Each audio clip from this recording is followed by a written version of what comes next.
This is a public meeting to consider the proposed comprehensive official plan and zoning bylaw amendments listed as items 1, 2, 3, 6, 9, 10, 11, and 12 on today's agenda. For the items just mentioned, only those who make oral submissions today or written submissions before the amendments are adopted may appeal the matter to the local planning appeal tribunal. In addition, the applicant may appeal the matter to the local planning appeal tribunal if council does not adopt an amendment within 150 days of receipt of the application for zoning and 210 days for an official plan amendment. Comment sheet is right over there under that TV set for anyone wishing to submit written comments on these amendments. So this is a busy agenda, everyone. And I'd like to note to the committee members that, as a reminder, if you have any motions other than the ones we already have before us today, please send a copy to us ahead of the public delegation so that the committee members and staff have an opportunity to review and, as necessary, clarify your motion during the discussion of the matter. Thank you. Any declarations of interest? Confirmation of minutes from the June 26, 2018 meeting. Carrie? Okay. The official plan and zoning bylaw amendment for 900 Albert Street. We're going to hold that item. We have a presentation. And item number 2 is 815 Saint Laurent Boulevard, the former Rideau High School, zoning bylaw amendment. We are holding that. We have a presentation and we have a couple of speakers.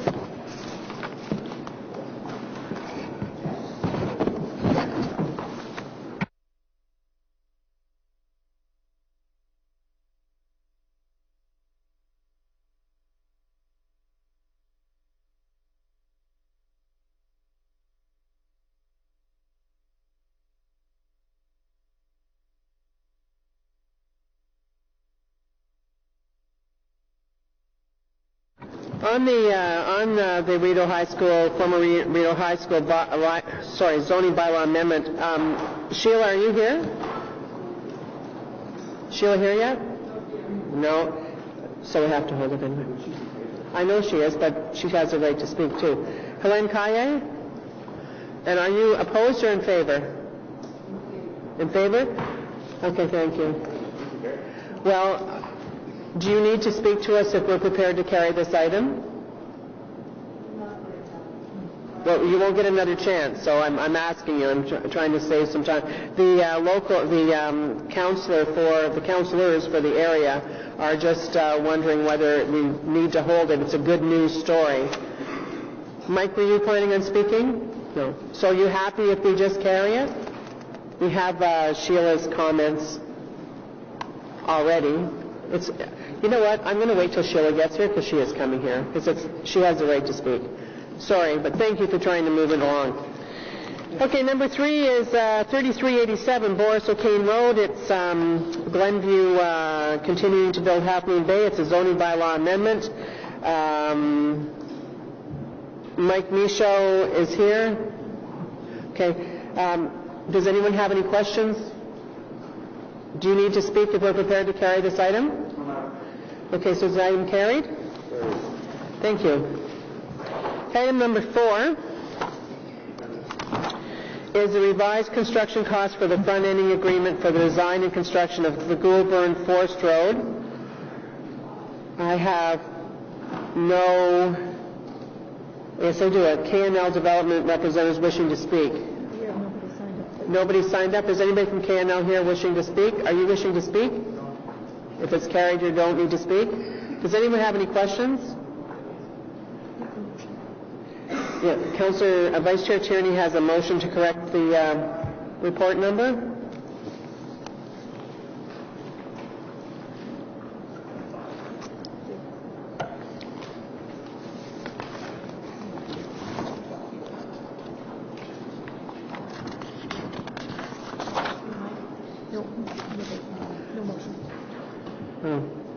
Okay, apparently we don't have a technical motion on that. So is this item carried? Item number 5 is a front-ending report, traffic signal, Terry Fox Drive at Huntsville Drive. On this one, definitely we have a technical motion. Vice Chair Tierney. Great. I'll just go for there. Before resolved that Planning Committee recommend Council that the report recommendations be amended to replace the instance of whereas regional group has been referenced within the Richardson Ridge Incorporated. So just changing the name to Richardson Ridge. Is the technical amendment carried? And is the item carried as amended? Thank you. So, next item is another and welcomed Diamond. Well, I'm welcoming it anyways. It's in Barrhaven that they want to build it. Diamond storage at 1000 McGarry Terrace. We have, it's a zoning bylaw amendment. Vice Chair Tierney, you have a motion to amend document 2. Yes, thank you, Madam Chair. Therefore, it be resolved that Planning Committee recommend to Council the following changes be made to document 2. Details of the recommended zoning, that the text reduce vehicular parking ratios for retail to 2.7 spaces for every 100 square meters be replaced with the text required parking for all other uses within the building containing a warehouse limited to self-storage facility is 24, and be it further resolved that no further notice pursuant to subsection 3617 of the Planning Act. Anyone have any questions on the technical amendment? It's providing a fixed vehicle parking number. That's what all that said. So we have in the audience, we have Bliss Edwards. I saw you, Britt. There you are. And Paul Black. Okay. Do you need to speak if we're prepared to carry this item? No? Okay, is the item carried? Is the motion, the technical motion, is that, the amendment, is that carried? And then is the item carried as amended? Great, thank you. Thank you. All right. Item number 7 is the 2017 Annual Development Report, and we're having a presentation on that, so we'll hold that item. And then number 8 is the Riverside South Community Design Plan. We don't have any speakers. We're not having a presentation. This is really reacting to the extension of the Trillium line into Riverside South and the removal of a planned park and ride and work that needed to be addressed for the large district park. Anybody have any questions? Carried? Thank you.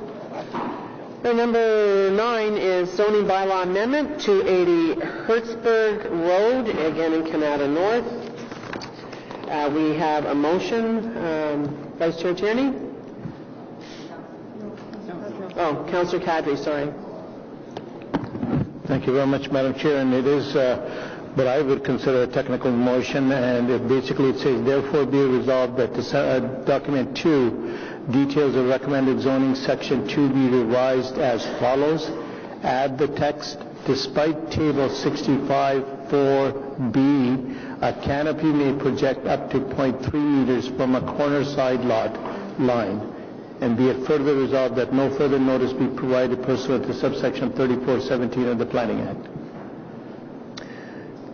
Okay, so we have in the audience Murray Chown. I think I saw you, Murray, and Rod Leahy. Do either of you need to speak if we're prepared to carry the amendment and the item? No? Okay, so is the motion from Councillor Kadri, is that carried? Carried. And the item as amended? Carried. Thank you. Thanks for coming out today. Item number 10 is zoning bylaw amendment, 3500 Hawthorne Road. This is for a second cup, I think, with drive-through. We have somebody speaking in opposition, Jared Cook. Is Jared Cook here? Okay, I'll call him again, but we'll hold it and remind me to come back and keep checking. And Nancy, you're here? You have to just wait. I'll give it till after the 900 Albert, and then I'll do a call out again. And if he's not there, we'll deal with it. Okay, then the next one is zoning bylaw amendment 5441, 5465, 5505, and 5571 Fernbank Road. It's Cardell and Mattamy, building in Stittsville Ward, as planned. Anybody have any questions? Let me just see if I have anybody here. Julie Carrera is here. Do you need to speak if we're prepared to carry it? Yeah. And so Vice Chair Tierney has a motion to amend the wording. Therefore, be resolved that Document 2, details of the recommended zoning, Section 2 be revised as follows. Replace the text, the rear yard setback for a stacked dwelling or apartment dwelling, low rise is 4 meters width. The rear yard setback for a stacked dwelling, apartment dwelling, low rise, and planned unit development is 4 meters. Be it further resolved, no further notice be provided pursuant to Section 3417 of the Planning Act. So is that carried? And this item, the zoning bylaw amendment for all those addresses on Fernbank Road, carried as amended? Carried? Okay, item number 12 is the zoning bylaw amendment for 112 Nelson Street. They have no speakers in opposition. You want to hold it? Do you have a simple question? Because Councillor Fleury is here. I want to ask about the affordable housing and how that might be structured, and I want to ask about drawdowns. Could you actually take that and ask them while we're working on all the rest of them? Do you need to ask them publicly, is what I'm saying? Yeah, that's election here. Okay, so I guess we'll hold it. Sorry, Matt. Okay, so then we'll be waiting also, good thing, for a response to the inquiry on the bars. So you can stay here or come back. We'll call you if you'd like. You have that option. No, I'm not letting him ask his question. Thank you very much for the suggestion, however. If it had been a simple one, that's why I asked him, but it's not. Okay, and then we have a Councillor Manette item, which is temporary car shelters in residential zones. Does anybody want to hold this item? In fact, hang on a second.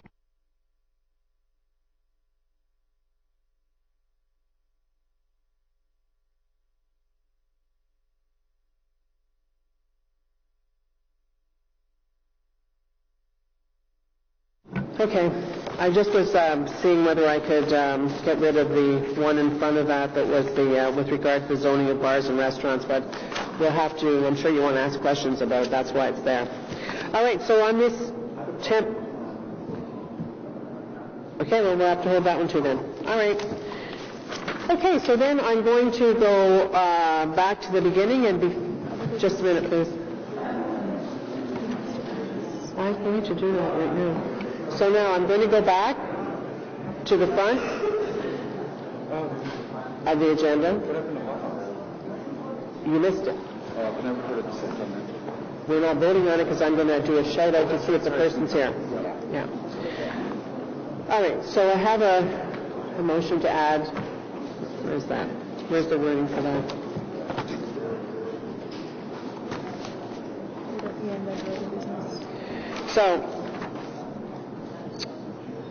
So we have an additional item, which is a walk-on motion. It requires 2/3 of the vote of Planning Committee members. The deferral and waiver of DCs in lieu of payment to extend water service to 5225/5371 Boundary Road. First of all, so I'm asking for a motion to put it on the floor. Moved by Councillor Blais, just put on the floor. This would be, do we have 2/3 of the vote? Can we have I'm going to have a recorded vote on this one. Alan? Sorry? Okay, so this is whether or not we're putting the new business on the floor of Planning Committee.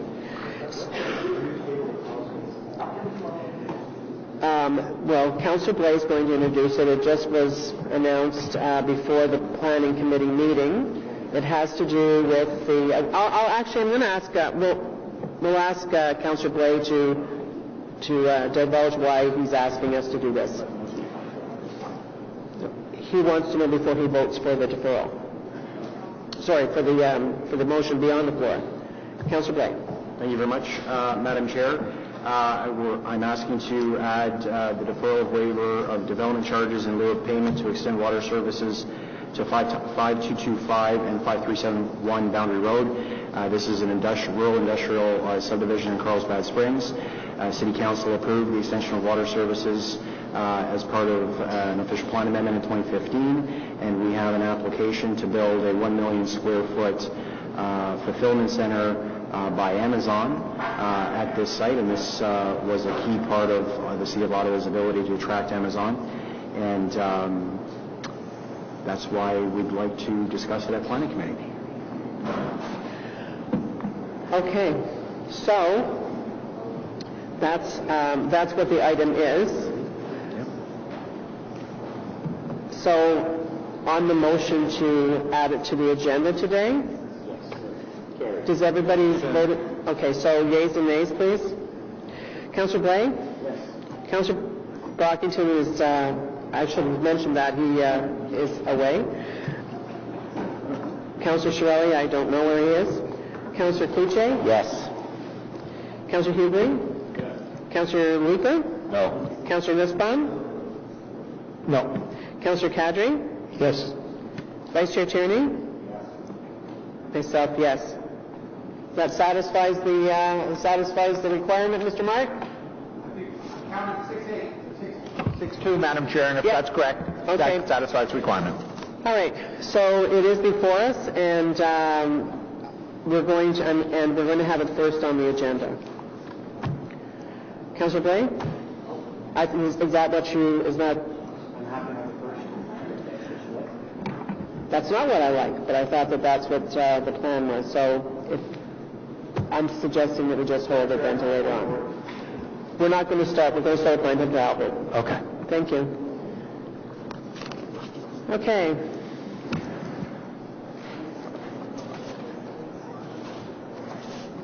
Okay, well, thank you, Madam Chair.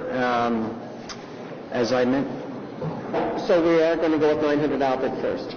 whatever your preference is, that's fine. But I do want to go back to the item for Rideau High School on Saint Laurent, 815 Saint Laurent Boulevard. I had already asked, Sheila, you're here now? Where are you? Oh, there you are. You've signed up to speak on the hub at the former Rideau High School. Helene Caillé said that she didn't need to speak because she's in support and you don't need to speak. Okay, so on the item of the zoning bylaw amendment for 815 Saint Laurent Boulevard, is that carried? And I just want to thank everyone that was involved, including the BBRN, the Building Better Revitalized Neighborhoods Initiative, and all the work that was done by the local councillors in the area, and certainly with the Ottawa Carleton District School Board. It's an excellent project. We're very, very happy. Thank you. So now we'll go back to 900 Albert.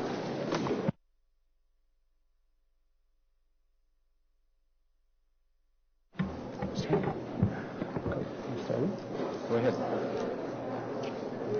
Good morning, Madam Chair, members of the committee. This morning we are considering applications for an official plan and zoning bylaw amendment to facilitate the proposed mixed-use development at 900 Albert.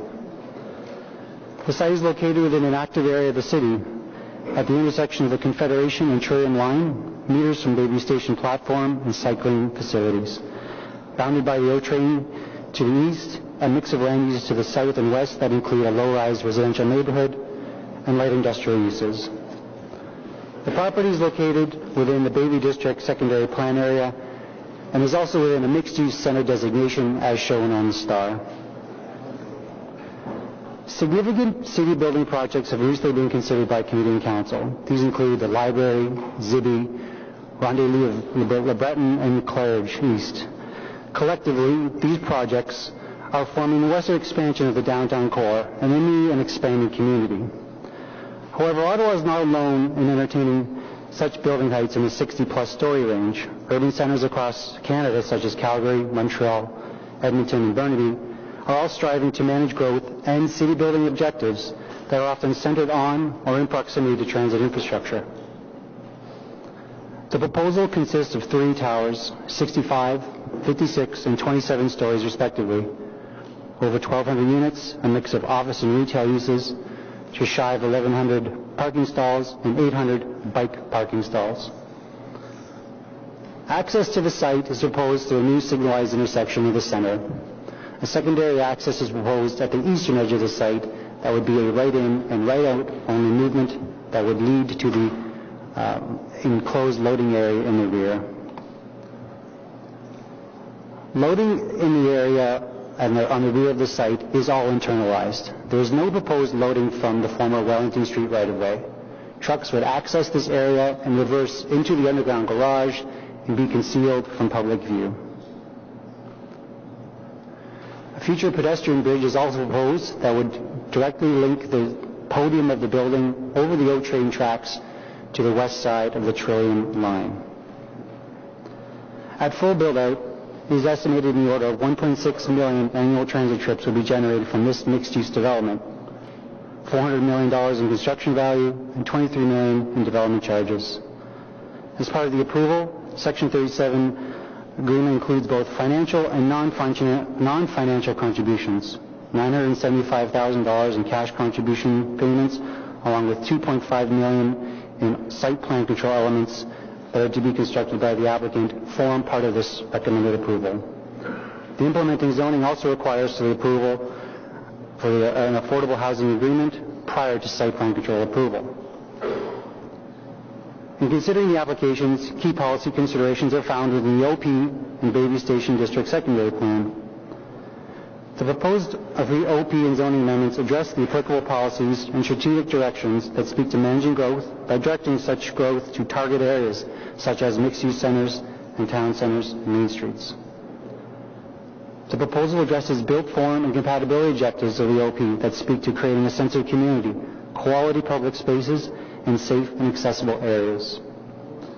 The application is also consistent with the official plan policies that speak and outline the criteria for the location of and design of tall buildings when considering such applications for a secondary plan amendment, along with considerations that set out minimizing shadowing, providing for a mix of uses, and such buildings to be located in a prominent location.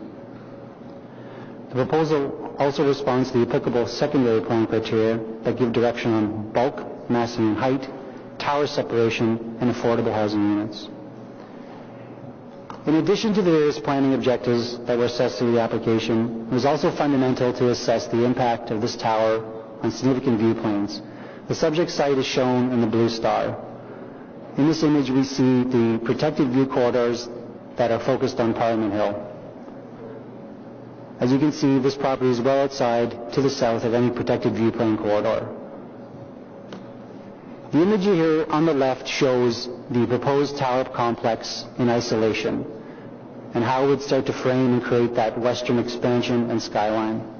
The image on the right has now included the other proposed developments that I previously mentioned, and we start to see how it all collectively forms that expanding skyline. In summary, staff are recommending approval of the applications subject to the details contained in the zoning bylaw. Thank you for your time.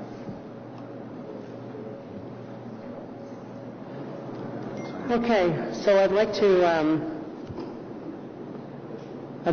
Vice Chair Tierney to correct the secondary plan. We have the technical amendment because, as you know, we want to give everybody as much information and also the delegations. Councillor McKenney, can you come here, please? Vice Chair Tierney, can you read your motion? Great, thank you. Will do, Madam Chair. Therefore, be resolved that the staff report be amended as follows. A, recommendation 1A shall read, the amendment to the official plan, volume 2A, Bayview Station District Secondary Plan by amending Schedule C, Area A, height and text amendments as detailed in Document 2. B, amend Document 2, Part A, Section 1, purpose to read A, amend Schedule C, Area A, height. C, amend Document 2, Part B, Section 2, details to read 2.1, amend Schedule C, Area A, height. D, amend Document 2, Part B, Section 2.2 to read the maximum heights permitted in Schedule 2 may not be increased without further amendments to the plan. And E, amend Document 2 to revise Schedule A as attached. And be it further resolved that pursuant to the Planning Act, subsection 3417, no further notice be given. Okay, so that's the technical amendment. that we have. That's the only motion that I have that's being moved today. I will let everyone know that Councillor McKenney, who is the ward councillor, has some motion she's working on at this point for tomorrow. And so she'll be hanging. Are you planning on speaking at all today to any of them? I'm just wondering for the benefit of the community members who might be here today.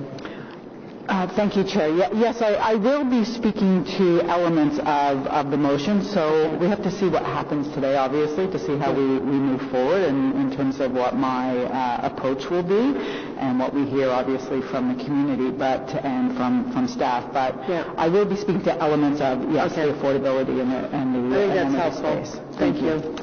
All right, so our first speaker is Catherine Boucher. Catherine, are you here? Come forward and take this first chair there. Followed by Eric Darwin. Eric, are you here? Yes. Okay, thank you. Catherine, maybe Simon, can you pull that down a bit more, please? There you go. Am I good? Yes, you have 5 minutes. Thanks very much for coming out today. Thank you. Thank you, Chair, members of committee, other councillors who are here. I'm here this morning because I live in West Centertown, a few blocks south of the proposed development. I've also volunteered on the Community Association for well over 10 years. I want to touch on 3 items with respect to this proposal: the CDP and secondary plan process, the interface of the building to its neighbors, and the integration of truly affordable housing. First off, and top of mind for many, is the issue of height. I'm not here to actually debate whether 65 or 55 or 33 is best, but rather to ask whether the community was lied to by the city when we worked diligently on a CDP and secondary plan for this very area. In 2012 and 13, many hours spent by volunteers to come up with a vision that reflected the need for intensification around LRT stations. The secondary plan Schedule C clearly outlines maximum height blocks, and this proposal is in one saying 30 stories. Now, the first proposal under this newly adopted plan comes in asking for 30 to become 65. So did we miss the wink, wink, nudge, nudge to the development industry when Council adopted it? The Mayor promised that these secondary plans would ensure certainty to both the development industry and local communities. The only thing that's certain is that 65 is not 30 or anywhere near it.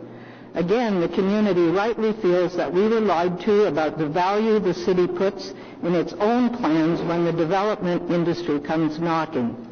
As the LRT moves forward, there will be similar demands at all areas near stations, so I suggest the committee reflect carefully on this one, as it is the first of many to come. Secondly, the other issue on which we feel the developer has been tone deaf is the way the building integrates into the existing fabric. The area to the south is one of 2-story brick housing, much of it built right after the 1900 fire, a very old and very cherished neighborhood. The secondary plan speaks to 900 Albert, and I quote, "It shall include demonstration through a master concept plan that the subject site and the site of city center will integrate with each other in respect to connections, public realm, and overall urban design to achieve a unified and seamless program."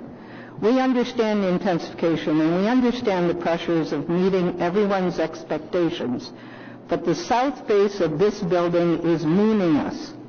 Despite many attempts to have the developer integrate the facade, we are still looking at a wall of loading bays. We are now promised some nice murals, but murals on loading bay doors are nothing but lipstick on a pig. Thirdly, affordable housing is surely top of mind issue for all these days. With the addition of over 1,200 units of, I believe, rental housing, we are wanting some certainty that the required 25% affordable housing targets will be met. And we also need some of it to be truly affordable, and that means affordable to households below the 20th income percentile. We need a range of unit sizes so that young families can be accommodated. We need housing for people who will stock shelves in the much-promised grocery store and pour lattes on the patios. People who work at the hockey arena as cleaners or ticket booth attendants should be able to walk home from work. Time check. Oh, and a fourth item while I'm here. We need to get our DCs back in the downtown. This proposal brings at least 2,500 people to live on a tiny parcel of land. Where will they go to school or swim or play soccer? We've been growing and continue to grow, and robbing us of DCs shortchanges not just the existing households, but all those we are trying to attract. The LRT is a huge opportunity to get it right. Let's take the time to do that. Thanks for the opportunity to speak to you. Thank you. I know Councillor McKenney had some questions. I asked them, you were talking about the south facade, so I asked them to put that picture back up. And Thank you. And actually, who's going to just comment on that? Yeah, Mr. Diaco is going to explain, I think, the separation of the pedestrians and how the trucks will actually enter and exit. Can you use a point, please? Yes. Yeah. Thank you. So for the southern edge, I'm going to talk about two things. I'm going to talk about the strategy of breaking this up into thirds, and then as well as how we handled pedestrian and cycling movements and vehicular movements. So the first, taking on the pedestrian and cycling, on the south edge there is a newly constructed pathway from city center all the way to the existing multi-use pathway in Bayview. And this space is separated from the former Wellington Street right-of-way. You see a truck ghosted in. And the idea is that these users would have a separate, safe area segregated from any potential conflicts with trucks to move freely through the south, because we recognize this is an important linkage from the MUP to city center. On the back edge, and I heard the words wall loading bays, there's actually only 4 doors. I'm going to start from west to east. On the western edge of the south elevation, this is a space that is programmed as amenity space for the residents. There's doors at grade. Residents enter the space. There's facilities proposed such as a bike station, a dog washing facility, and other types of amenities for the tenants. We also see an external staircase that allows people to make that north-south movement through the site, which is another consideration on circulation and permeability through the site. I've been working on this site for 10 years, and I certainly recognize the concerns about connectivity and circulation.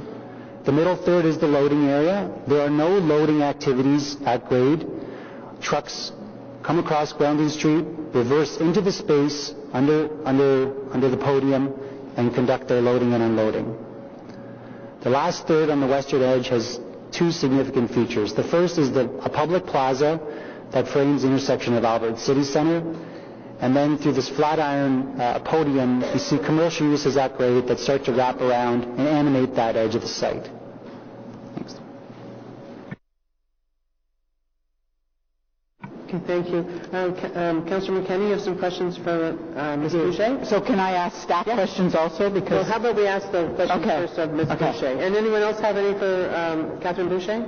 Okay, so we'll ask you questions, and then Councillor Nussbaum will ask questions, and then you can ask staff. Okay. Okay? Thank you. Thank you for your presentation. I just want to pick up on the integration piece that we were just explained by staff. Just want to be clear that what you mean is not, as a community, we're not concerned that cyclists and pedestrians will have their own space that's segregated from a loading zone with large trucks. It's that there is a loading zone with large trucks that separate us from any active or animated space. If I look up there, I see a small space on the east side that might be animated. I see loading zone, which is about 2/3 of the space, and then a dog wash and bike parking. Is this what was contemplated by the community in terms of active and animated space, a loading zone of any sort, and the type of uses on the back? When the community, I know that you were very much involved in it, when the community worked with the city on the Baby Station District Community Design Plan? No, obviously not. I personally have no reason to go on this pathway because it doesn't actually abut anything I'm interested in other than loading bays and a dog wash. Do I have access to the dog wash? I don't know. I could take my dog for a wash. But the fact is, we wanted the back face of this building to the south immediately is City Center, which some of you may or may not be familiar with unless you buy artisan bread or beer or whatever. But it's a redevelopment area, and it will be redeveloped. And so the back of this development should be integrated to all that's going to happen there. So we wanted animated retail, we wanted patios and cafes and people coming in and out with their kids in their strollers and some play spaces. Now this building turns its back. As I said, basically it's mooning the neighborhood and saying, here's our cute loading bays. Other than the totally east portion, there's nothing for us there. I don't know why I would ride my bike from the MUP to there to go to City Center. It's an unconnected to the neighborhood, and it does not speak to the rest of the neighborhood that will be there, hopefully. Okay, thank you. So I have a lot of questions about that south side and concerns, but we'll carry on and I can come back to it. Sure. Okay. I know that you're going to be very engaged with site plan, and some of the things you're talking about here are definitely site plan issues. And so I'm sure that you're going to continue to be involved, correct, Ms. Boucher? Oh, absolutely. We would just like somehow the developer to be... We have had many meetings with the developer on this back end and haven't had much result, so we're hoping a little...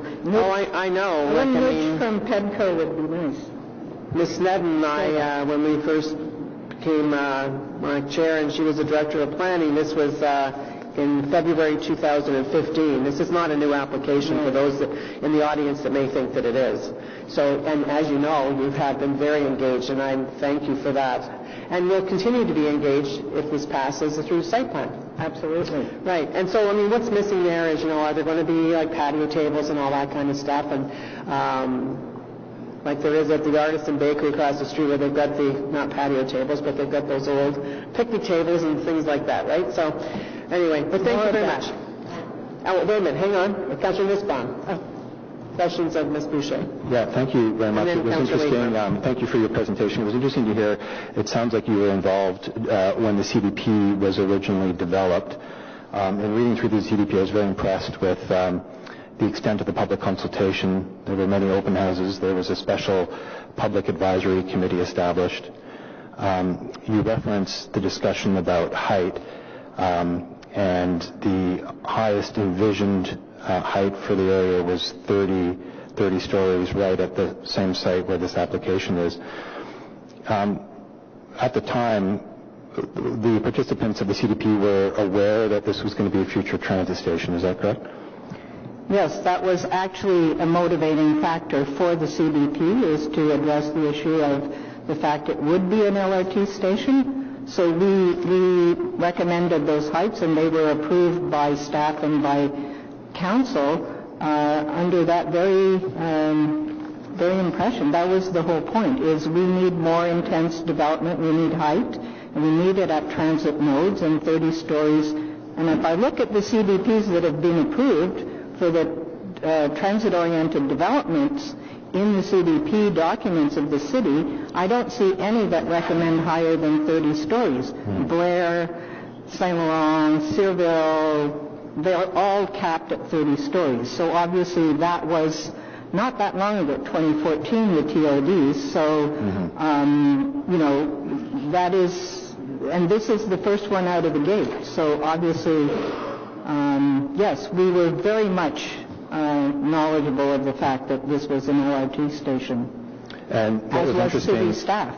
yeah, and am I right in saying that what was interesting in this case is the CDP and the secondary plan, which was passed by council, match in terms of the schedules on height? Yes, it says maximum building height, 30 stories. Okay, thank you very Not much. 30 plus, as the report keeps referring to. Yeah, thanks. Great, thank you for that. I'm going to ask Ms. Nedden to comment on that last comment.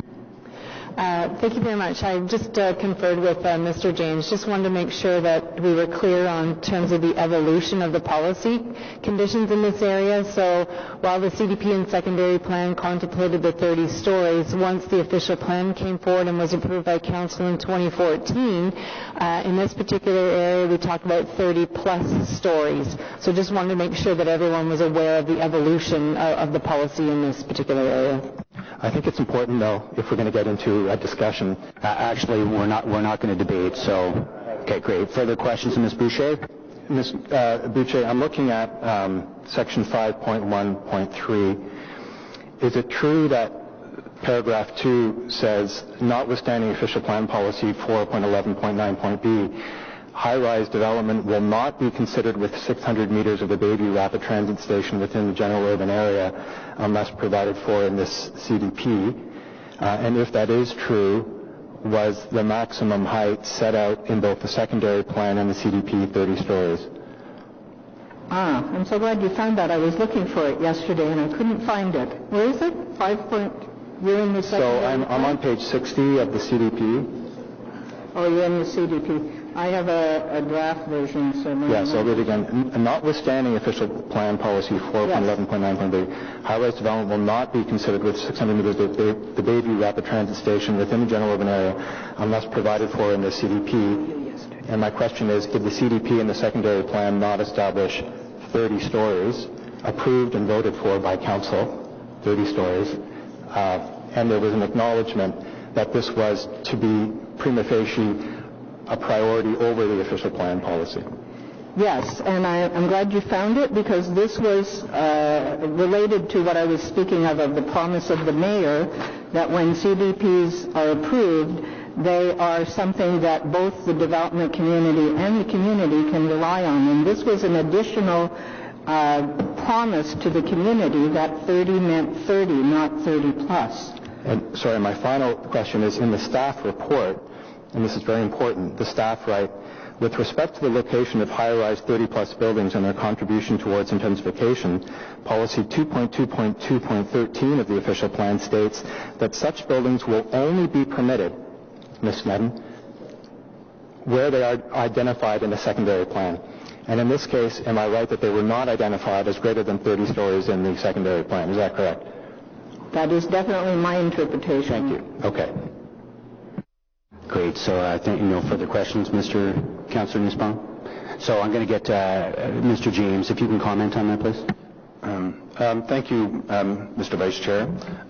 With respect to height, the council referred to the CDP, and it's the secondary plan actually that has the policy direction for height on properties.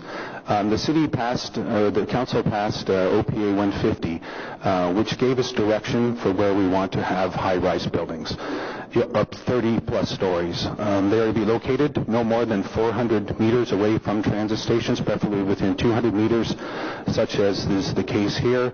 That is the direction set by council, and actually you can say that's actually the certainty that it is. With those policies that come forward, give us the opportunity to amend secondary plans along with the Planning Act. So we take our secondary plan, we're allowed to amend it. We're using council's direction in this instance to go with buildings that are over 30 stories in the intersection now it is of two train lines, exactly where council said they would like to have 30-plus story buildings. So you're allowed to amend the secondary plans, and the council direction is where you have that. And Mr. Vice Chair, that's the certainty that we have, that we know that they're going to have in the intersections, I said, right next to transit stations. Thank you.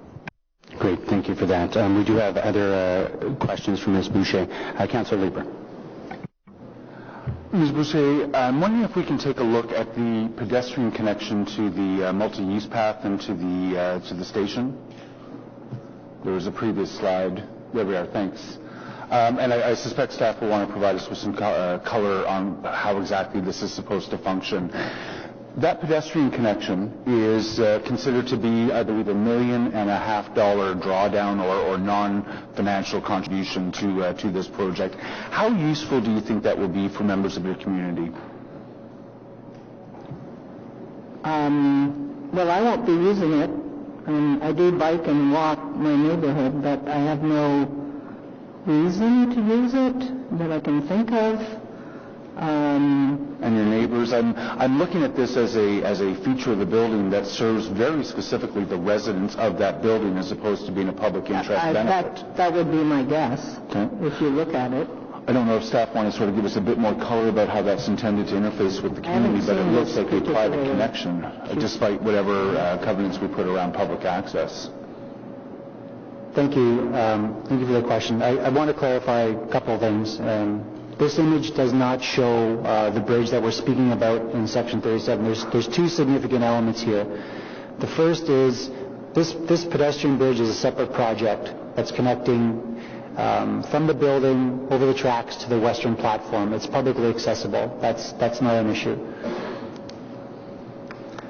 This image here is the $1 million bridge that we're speaking about. So a user on Albert Street would be able to span along the side of the bridge and then make that decision point to go over the tracks or into the building.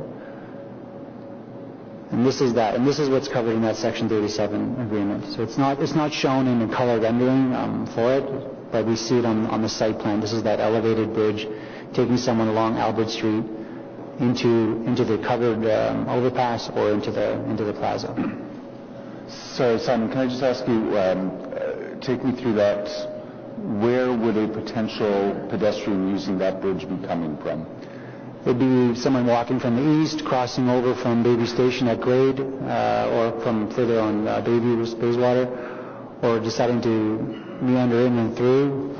Any pedestrian up on the Albert Street grade would be able to access that. The idea was that we had that exterior connection that didn't necessarily force people inside into the podium. Okay. I'm still seeing the biggest benefit accruing to the people who are in that building or who want to go to the retail that's at that building. Sorry, I didn't catch that. I'm still seeing the biggest benefit of that to the people who are either already in the building or who are visiting the retail function of the building. Mr. Vice Chair, really, if it's for pedestrians, actually cyclists too, if they want to walk their bike, if you're traveling from the east to the west and you want to go over across to the station, in our opinion, it serves as a great link. You don't have to go in the building. You go along the front and then down the side and across. It gives it just another opportunity as opposed to traveling all the way around. It's a quick shortcut. Okay, I appreciate the color. Thank you. Great. Yeah, for sure. You were actually next on the list here. Okay, thanks. Councilor McKenney. Just back on that, just for a bit of clarity, where does the fare zone, paid fare zone, start? The fare paid zone would start on once somebody came in through the bridge and on the western side of the track. So one would be able to cross the bridge and then enter into the fare paid zone on the western side of the tracks, or then access the existing MUP that's on the Town Barn Arena site. So those two links, or one complete link, is open and accessible 24/7, like at all times? Those are site plan issues that will determine the exact operation, but we can follow up with that information. So we could see it closed, like it could not be open to the public? The idea is that it's publicly accessible for at a minimum of the hours of operation of the O train, which only shuts down for between 3 and 4 hours a day for daily maintenance. Okay, thank you. Okay. Thank you very much, Ms. Boucher. So we'll call up Mr. Darwin.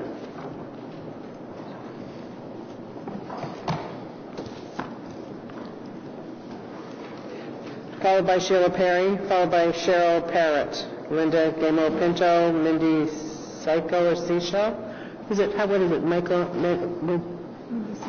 Seashell? Okay. So, Mr. Darwin, you have 5 minutes. Can you turn the mic on, please? Press the button. Good morning, councillors. My name is Eric Darwin. I'm here on behalf of the Dalhousie Community Association, which I helped found back in 1982, which represents the neighborhood on the west side of the downtown core since the big time that area was called Dalhousie Ward.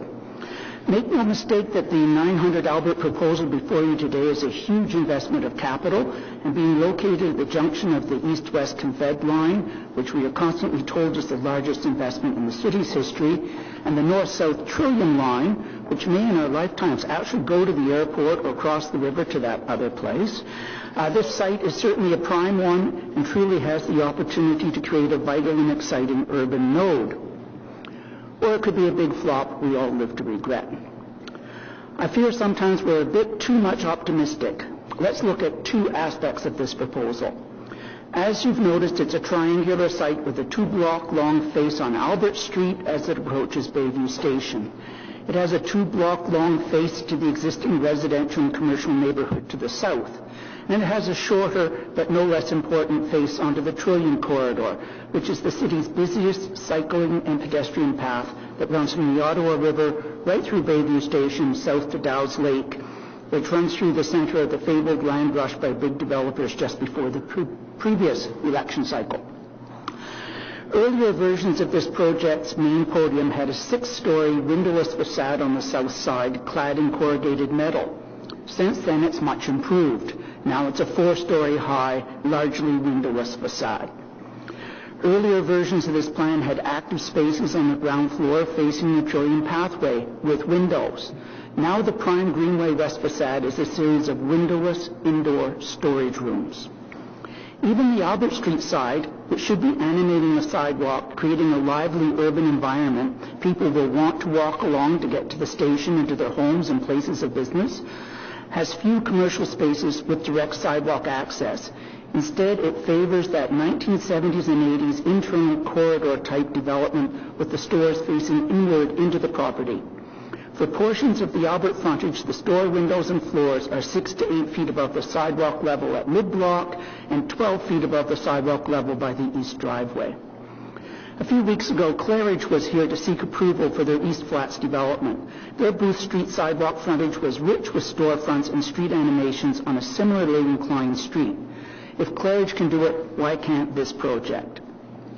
The next property to the south, the City Center complex, long derided as the ugliest building in the city, abounds with outdoor patios, artisan bread, a brew pub, all publicly visible attractions this project is designed to prevent forever. Indeed, within spitting distance of this site, the Dollarama, the Giant Tiger, and even the St. Vincent de Paul properties do more to animate the public face of their premises than does this project. It's a $1 billion project that fails to accomplish what Dollarama does every day. This is not something that councillors can tell planning staff to go have a chat with Trinity and fix this up. This project has been hostile to the adjacent properties at every iteration. The exterior of this project has all the charm of the backside of a 1968 Kmart. The project simply isn't ready for prime time. My second point today is a lot more positive. How many councillors have walked around the city's tallest office tower, Place de Ville's Tower C, a 30-story black glass block from the 70s, at the windy end of the downtown core? It's a famously gusty area, well known to pedestrians for cold winter winds and sudden gusts that to render the courtyard spaces around the tower useless. Blow me down in Newfoundland can't hold a candle to the winds around Tower C. And when it rains, the water runs down the 30-story glass facade to drench anyone who ventures outside of the doors. This proposal is somewhat better. The 65-story buildings will rise straight up, right at the very edge of the sidewalk. There's no useless setback plaza. Pedestrians can be blown directly underneath the bus. The proponent has done a wind study. It involves significantly shorter buildings and used the wind data from 8 kilometers away at the Ottawa airport. I guess that's because that's where the data was easiest to find. This site has lovely north and west exposures open to the gentle breezes that waft down the Ottawa River and from the Gatineau Hills. Stormy days seem to be prohibited in this Camelot. I invite some councillor to propose an amendment that requires all developers in the immediate area, all plopped down here shoulder to shoulder, comprising 900 Albert, the Bayview Yards, the Senators Project, Zibby, Claridge, and the library site, they're all packed together, between the Bronson and Bayview Road, to jointly have a model of the area made. So thanks, and every Mr. Darwin. wind tunnel tested. Your 5 minutes is Thank you. gone by. Yep. Thank you. Question, Councillor McKenney. Thank you, Chair. Could you just finish your thought on the wind tunnel study that you were proposing, Mr. Darwin? Okay.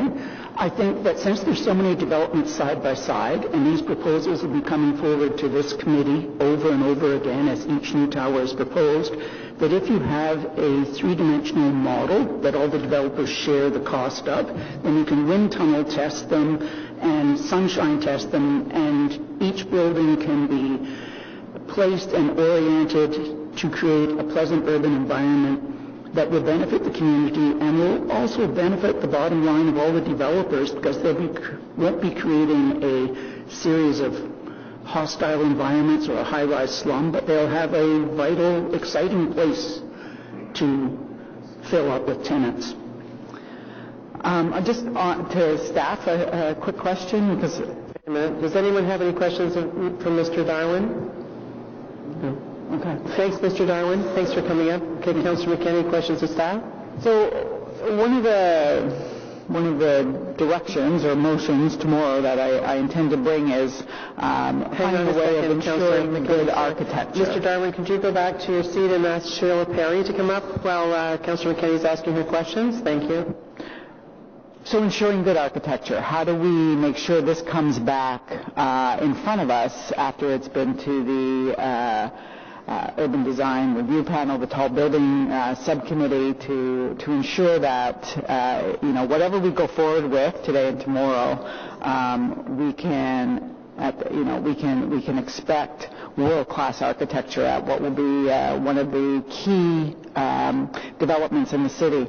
And just on the notion of a wind and sun, but certainly a wind tunnel study to make the streets more livable in and around this. We did have a public open house because people are concerned about the effect of everything that's happening along the corridor, and what is the overall, the holistic plan for that. So what would that look like, and how can we ensure that is completed? Is it a direction here today to tell you to go away and do it, or? Yeah, first. First, the question about the project coming back after the session with UDRP, you're aware that there's a holding provision that requires a secondary visit, third visit back with the UDRP's subcommittee, where we'll start to look at these and further refine the fine-grained details. That requires your concurrence to satisfy that condition, and you do have the ability through site plan control to remove delegated authority, and that could in theory come back to planning committee for consideration on the site plan matters that deals with that whole gamut of public realm, doors on streets, all of the concerns you've raised. So that is that mechanism available to you, Councillor. On the question of the overall wind study, the detailed studies are based around an actual model of the building. So I'm not a wind expert, but the idea of doing a super model or some type of collective, cohesive study has some traction or some merit to it. I question some of the logistics of how we would do that, because we're dealing with theoretical buildings on other projects, and this is a real project that has a high level of design construction. It's not to say that it could not be done. We would need to consider another response on how to implement that.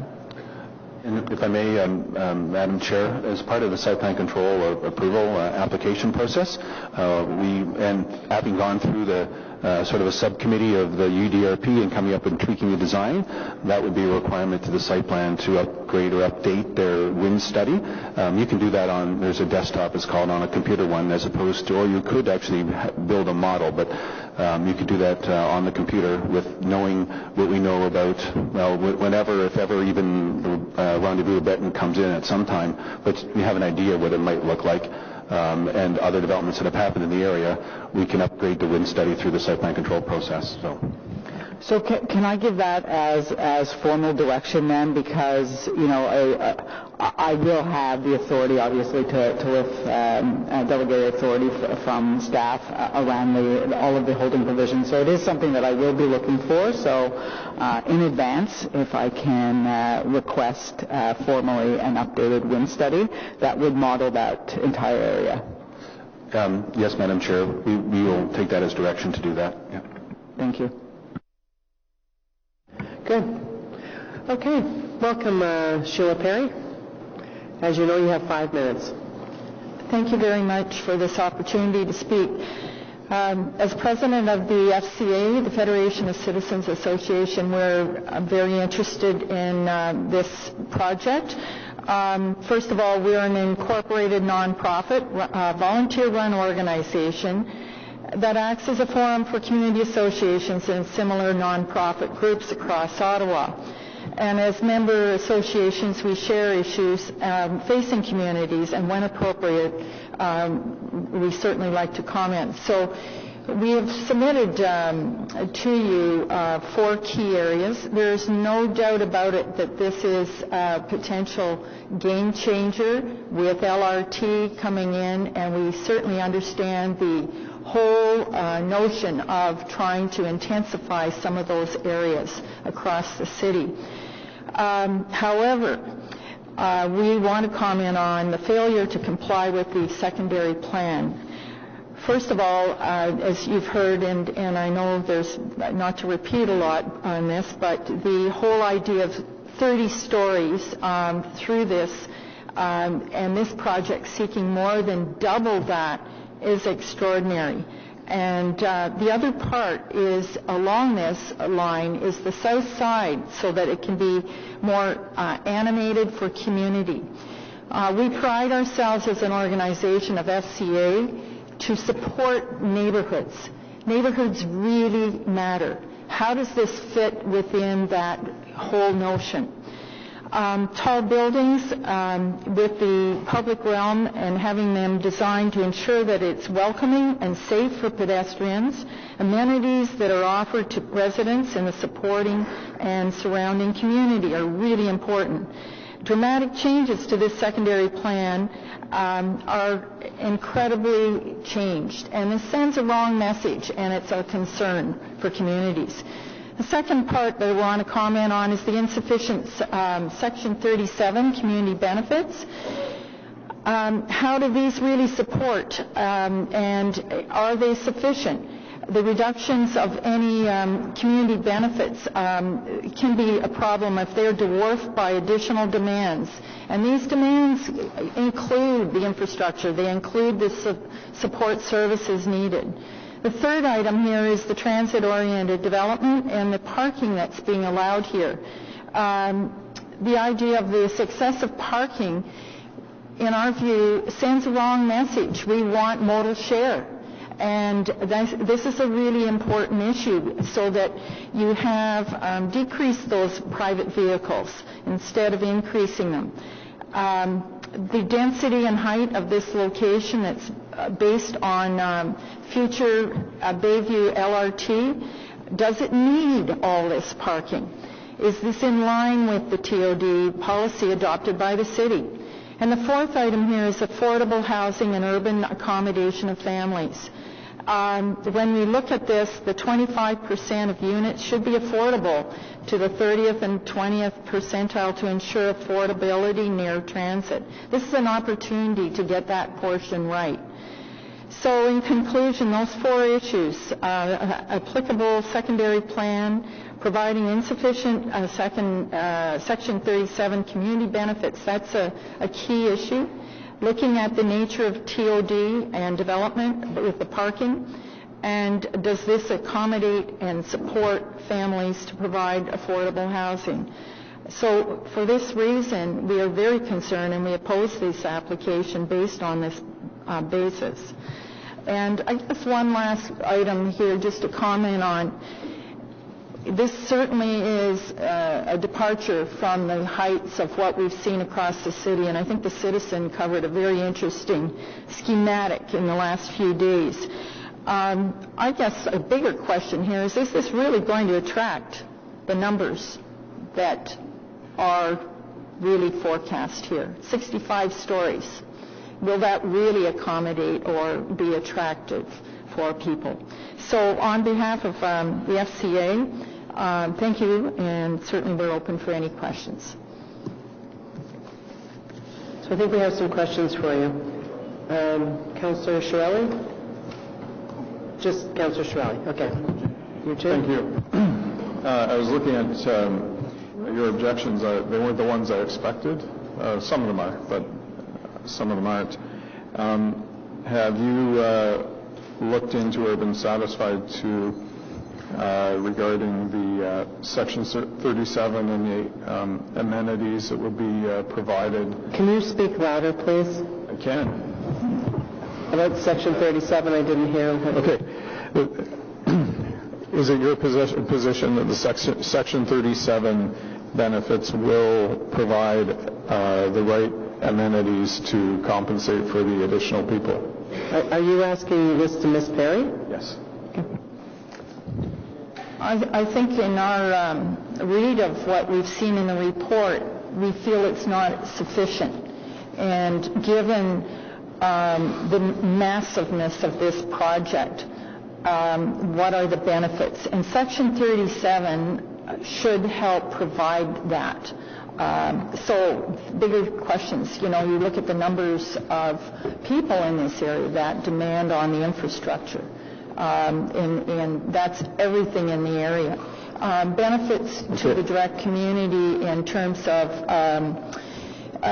the friendliness, the animation of that whole area. And obviously LeBreton Flats is something that's going to be changed, but this area of Albert Street backs definitely into the community. And the last thing I think that is critical in this, we see an attempt to support affordable housing, but it could be better. Okay. Aside from affordable housing, I recognize it's not your job to do this, but I'm just wondering if you identified specific shortcomings you saw in what Section 37 would do here, or if it's a general statement. It's more of a general, we're not pros in this whole area, but in a general overall view, when you look at the size of this and the actual payoff, or how can this make a return to a direct community, that's a key issue for us. Okay, so Ms. Nutty has comments.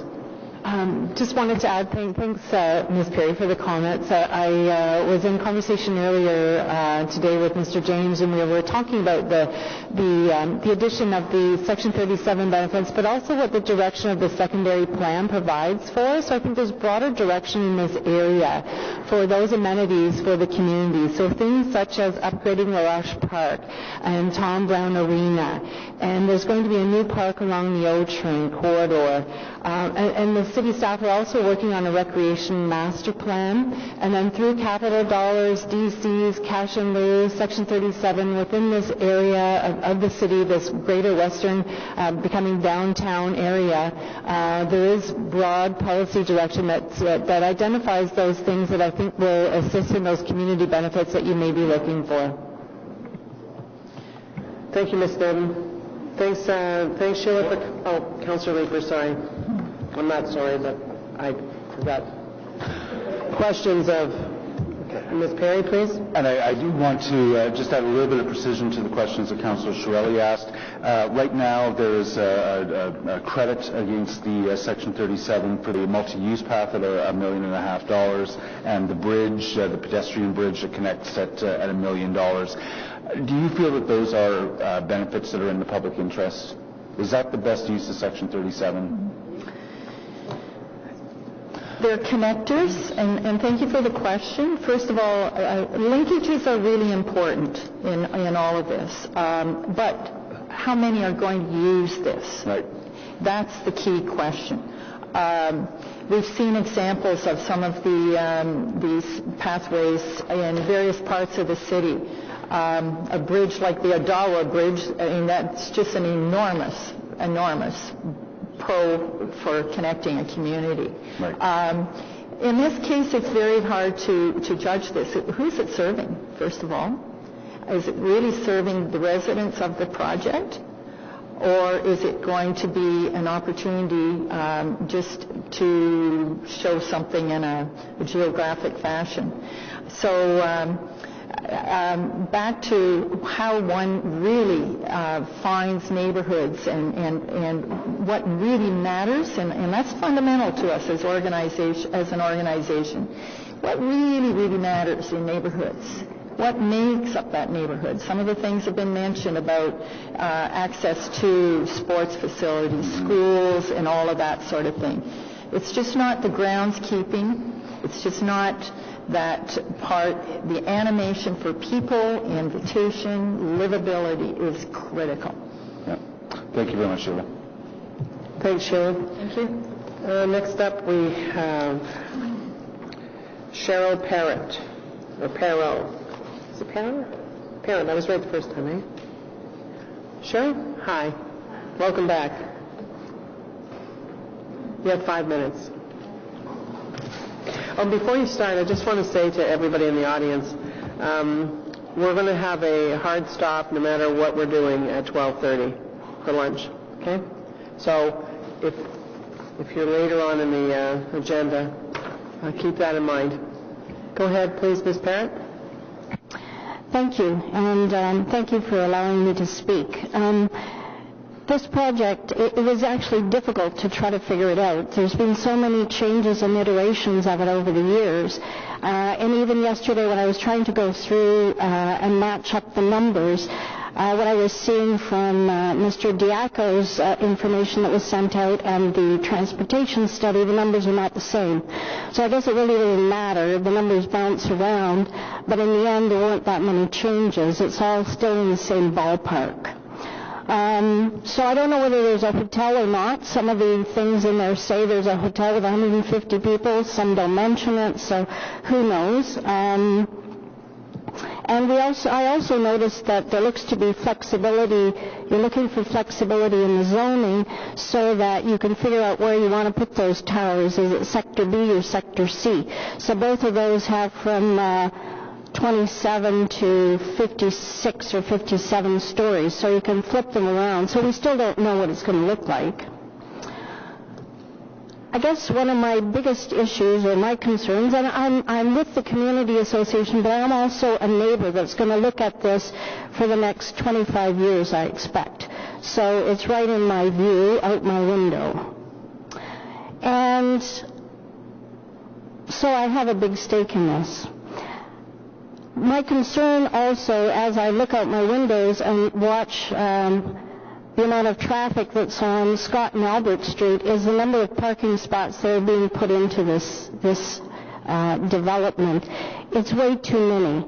The whole point of this, and the reason why it's being looked at for extra height, is because it's right at the juncture of the two trains, the two LRT systems.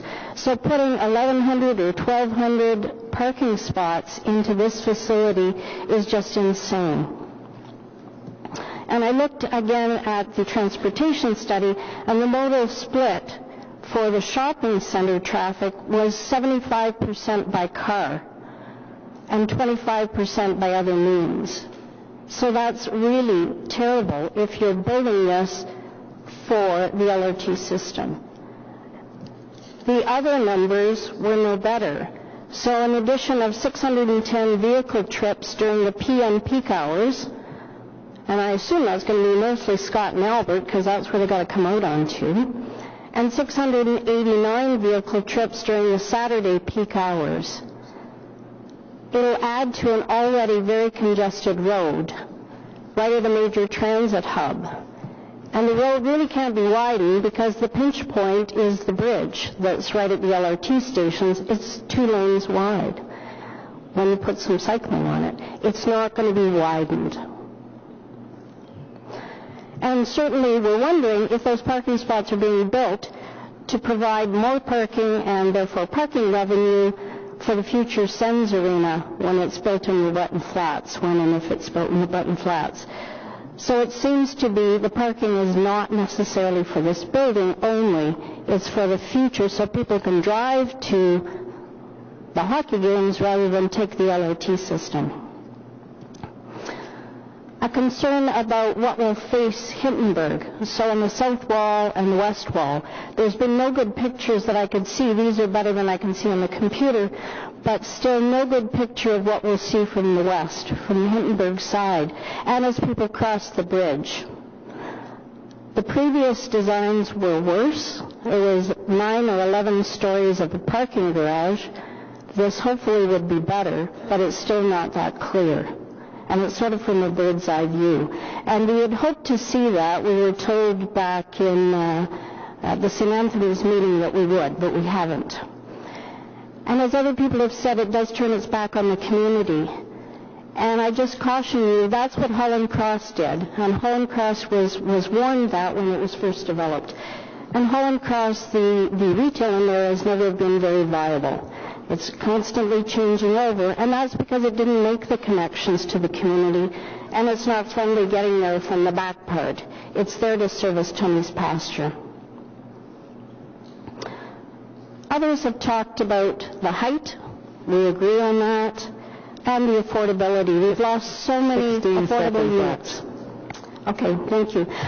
This could be a much better development, and it could be a model.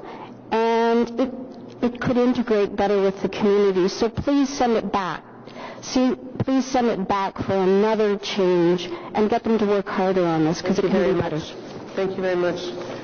Question from Councillor Baker. Cheryl, what should that west side look like in order to be compatible with our neighborhood in Hintonburg? As you come over the bridge and as you look from Tom Brown, it needs to have more animation to it. It's just a blank wall, and I don't know, I know you're trying to show me, but yeah, so it doesn't look particularly interesting. The top part does, but the bottom part is not. So we need to have more animation in that wall, and certainly the back part, where the parking, where the loading docks are, that's really a disaster and a missed opportunity. Giving a tiny little walkway for people to walk at the farthest edge isn't trying to integrate it with the community on the south side. I'm just wondering, we're taking a look a lot at the north side of the proposed development, which has the entrances into the stores. What is that pedestrian experience going to be like for residents of Hintonburg who might want to walk to those stores over the bridge, et cetera? Is that something you think a lot of folks are going to want to do, given where we know Albert is going in terms of its configuration, et cetera? It's still not going to be a friendly frontage for people. It's not going to draw people in. Again, it's just a plain building. You've got to walk quite a ways to actually see much, or to get into the walkway that gets you in there, from what I can see from your pictures anyway. So from Tom Brown, there's a considerable space before you get to Hintonburg, and it's a fairly busy and desolate, ugly piece of road. It's totally ugly, and it's also a wind tunnel. So you have to brave the elements to get up over the top of the bridge.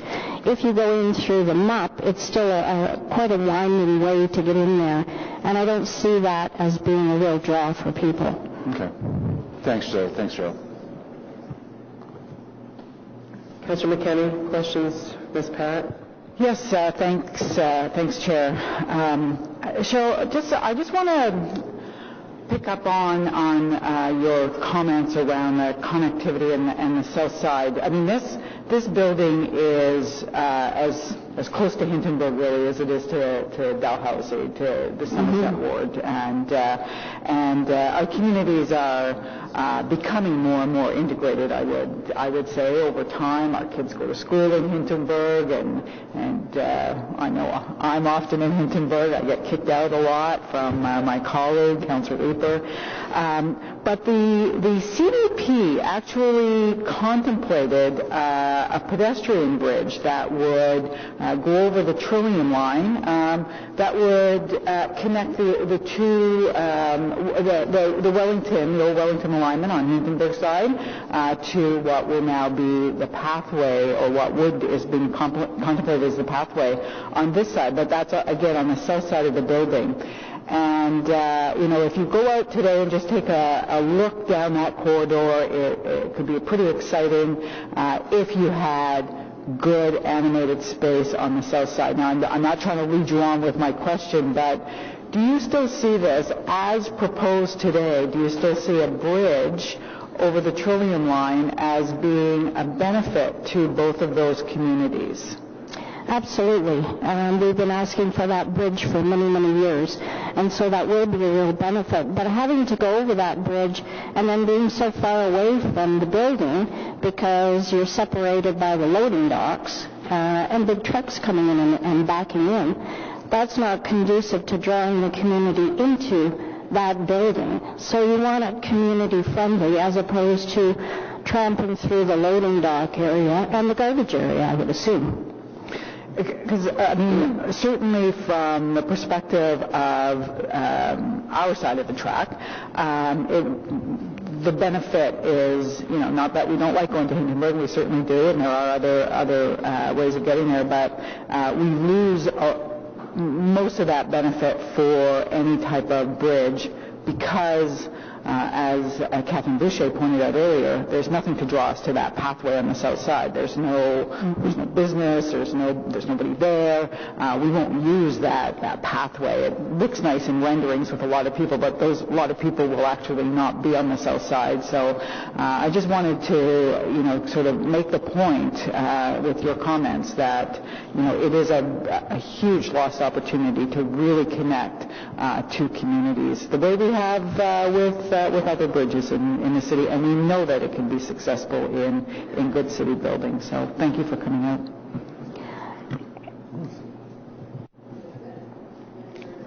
Right. Thank you very much, Ms. Pat. Okay, the next person up is Linda Gamo-Pinto, also from the Hintonburg Community Association, followed by Mindy Sechel. Oh, it says Linda Gamo-Pinto.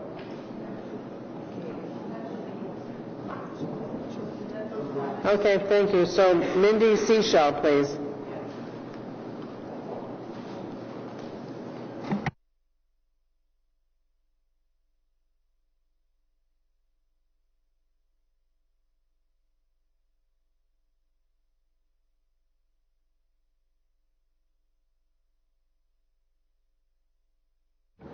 Welcome. Hey, you're back. Hey. Yeah, you see, I remember last time you were nervous about coming because it was for now. Now you're going to... Well, this one's not right in my backyard, but it's close enough that we're concerned. It doesn't matter. Somebody could come from Stittsville. This is a very big city building, the largest, I think, of its kind in the city for the purposes of LRT. So I think anybody from the city should be coming out and speaking to it, quite frankly. Yep, and I think it's also key to think about the precedent that we're setting here today. The what? The precedent that we're setting as well. Yeah. Okay, so you have 5 minutes. Hi. Thanks for having me here today. My name is Mindy Sechel, and I'm here on behalf of the Centertown Citizens Community Association. So the Centertown Citizens Community Association does not support this development as proposed. Basically, this proposal violates major critical city planning documents and policies. Furthermore, there's no plan for the community amenities and services that would be required to support such a huge influx of people into a neighborhood. These skyscrapers have been planned in a vacuum. So I've got 2 quick points. First of all, particularly egregious is the complete disregard for planning documents and policies. So this proposed development does not align to the community design plan, the secondary plan, or the zoning bylaw. This proposal is for literally more than double the height of the zoning, more than double. The CDP from 2013, so really not that long ago, set the height limit to 30 stories for this site, based on it being on the LRT line at a transit junction. Now we're saying it needs to be more than twice that. What was the rationale for the 30-story zoning, and why is that rationale no longer valid? We knew when we set the height to 30 limits, set the limit to 30 stories, that this site was on a transit junction. This height is excessive. It's more than twice of any existing building in Ottawa. In fact, the proposed towers are overwhelmingly tall and out of scale with both the surrounding community and the established growth and built form objectives in the CDP, the secondary plan, and the zoning bylaw. Furthermore, this 65-story building will be unique in Ontario and possibly Canada in its location and immediate surrounding built context. This tower will neither complement nor respect its location. Furthermore, besides ignoring the CDP, secondary plan, and the zoning bylaw, this project is also significantly outside the parameters of practically all the city's planning documents, including parking, affordable housing, and height. This proposal moves away from decisions that were made through extensive community and developer consultation, as many others referred to already today, whether it was to talk about height or where the active faces of the building are, and going forward undermines all the planning processes that the city should be defending. Now, secondly, buildings are not built in a vacuum. Where is the plan for the community? There's some who say we need to further increase density, especially near the LRT, and that's why we need this excessive height. We are not opposed to density, but where are the holistic plans for the community that will be needed around these buildings? How exactly will these towers be integrated into the local community? Where are the schools, the parks, the child care facilities, the community centers? These buildings are being proposed in a vacuum. Where will the families, teenagers, adults, children, seniors, all of those people, where will they live and play? People who live in high-rise apartments don't have backyards. Without community spaces, these buildings will create social dead zones. There is no holistic plan for building the community around these towers. The Centretown Citizens Community Association supports intensification. We support development that respects good planning, developments that benefit our city and that benefit all of us. This development does none of these. We urge you to vote against this development as proposed. So I want you to listen to Mr. James, who's going to talk about density, because you talked a lot about intensification, that sort of thing, and there's some information you need to know. This is, even for this developer, it's not a new site, but I mean, Councillor Chiarelli will tell you back when he was the chair of the Ottawa Public Library, which was 2001 to 2004. So in year 2006, and he'll tell you that there was an application to put the new central library on this very site. So you may not have that history, but I think it's important because several of you now have raised the issue of intensification. Mr. James. Thank you, Madam. Thank you, Madam Chair. I don't see. Hang on a second. I don't see any questions. So thank you for coming out again. Oh, you're going to have a question? Is anybody else going to have a question? Just you. Okay. So just stay there till Mr. James responds. Okay, thank you, Madam Chair. Just briefly, just a little bit of background. I put this slide up here that shows, of course, the downtown, the Breton Flats area, of course, the Star where we are at 900 Albert, but also this pink area. This denotes a mixed-use center. Just the story about height and density, it came up, some council might remember, not that long ago, about proposal that was approved here next to the O-Train, which was on the Dell Honda site, which is two towers. One was 55 stories, and the other was 45 stories. And of course, if you just go across the road right now, the Claridge is building at the corner there a 45-story tower. Policies or development along this area basically led to the policies that we find in the City Council's latest approved official plan, the OPA 150, about where we want to have height and where we want to have density. And it's in mixed-use centers, and particularly, as mentioned earlier, it's around train stations. It's around the corridor that we have for the O-Train along here, where you get your greatest heights, and also up here. If you look at the policies of OPA 150, which, as I mentioned, within 200 to maximum 400 meters, you want your height. You want your density. You want it to occur there, and you want tall buildings to occur in clusters. You don't want them spread out. So when you get beyond the 400-meter range, you don't get the 30-plus story buildings.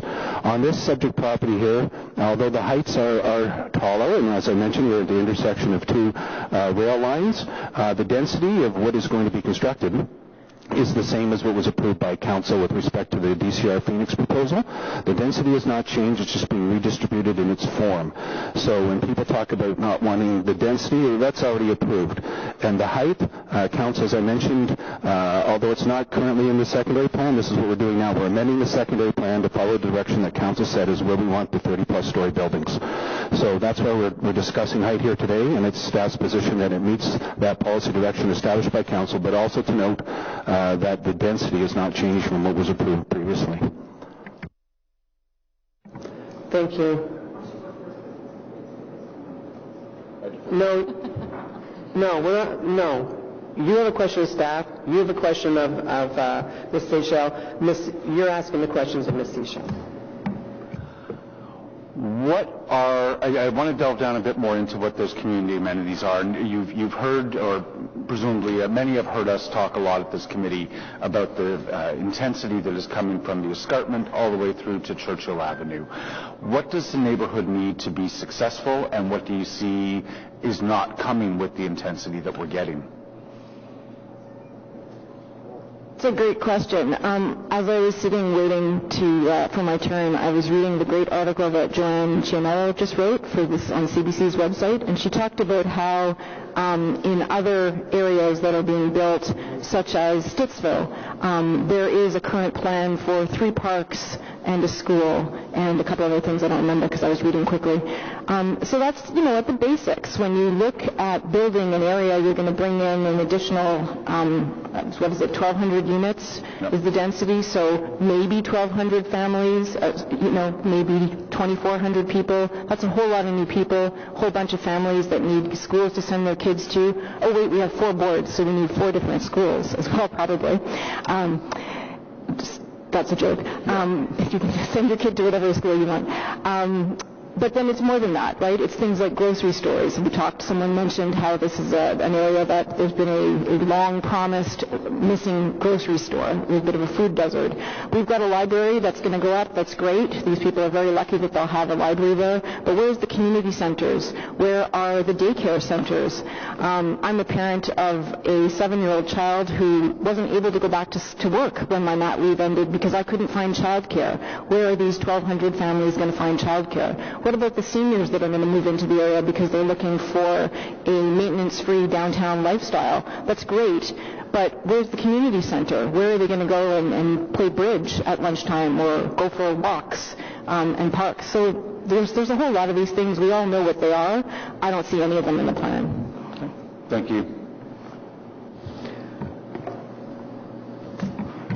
So questions of staff? Yeah, it's of staff. Okay, thanks very much.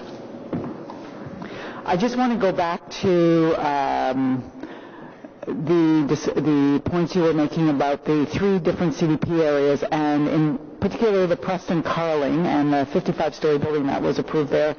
In the Preston Carling CDP, what was the established height in that CDP? Madam Chair, it depends. All the height was to be in what is known as the station area. Yes. And there were policy direction for different heights. One was 55, 45, two 45s. There's also a couple of 25-story towers. Solar Tower is about 30, but it is stated that those heights have to occur within the station area, which was close to the Carling or the old train station. Okay, so I guess my point, though, is that we did know what was coming through the Preston Carling CDP. It did establish 55 stories. I remember that was my first council meeting. But that was not established with the Bayview Station CDP. It was 30. So there is a difference here in terms of what the expectation was after those CDPs were established. Madam Chair, if I may, just a lot of the development was going on, and they sort of went hand in hand.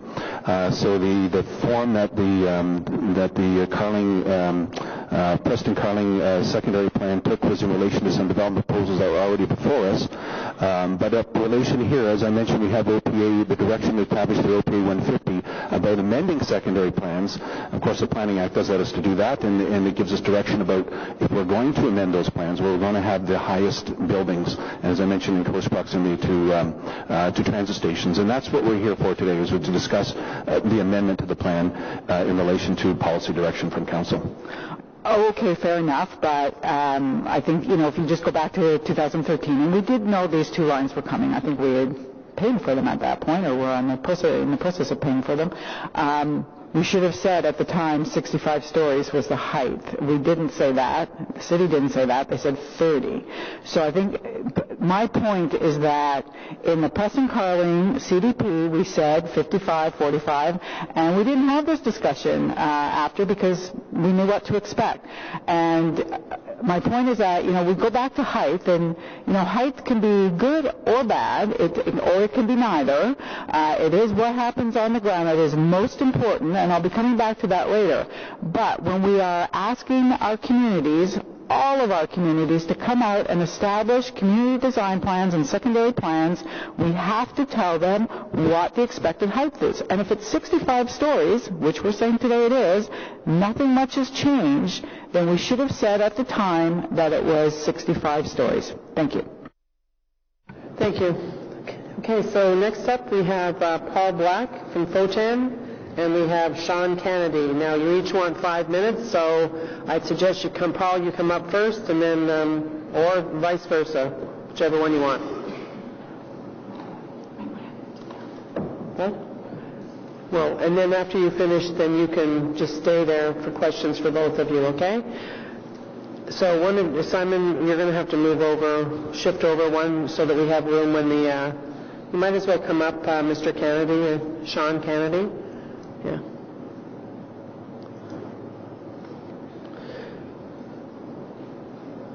So, Paul, when you're ready, you have 5 minutes.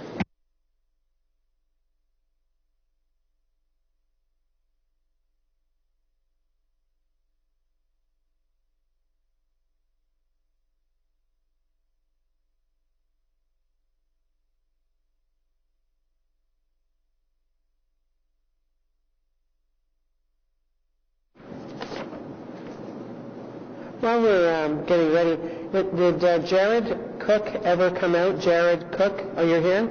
Okay, so you've got quite a wait. All right, thanks. Me? Good, thanks. Hawthorne. Thank you, Madam Chair. Members of the committee, my name is Paul Black. I'm a senior planner with FOTAN Consultants. I'm here today with Sean Kennedy, principal from GGLO Architects, and together we're going to present for the applicants, Tip Albert. So I'd like to thank staff for their thorough presentation. They've covered off a lot of the policy, environment, and the context questions. So I'll keep my presentation brief and allow time for questions. And then Mr. Kennedy is going to proceed with an overview of the development as well. So as has been mentioned here this morning, this project represents over 3 years of design and planning work to date.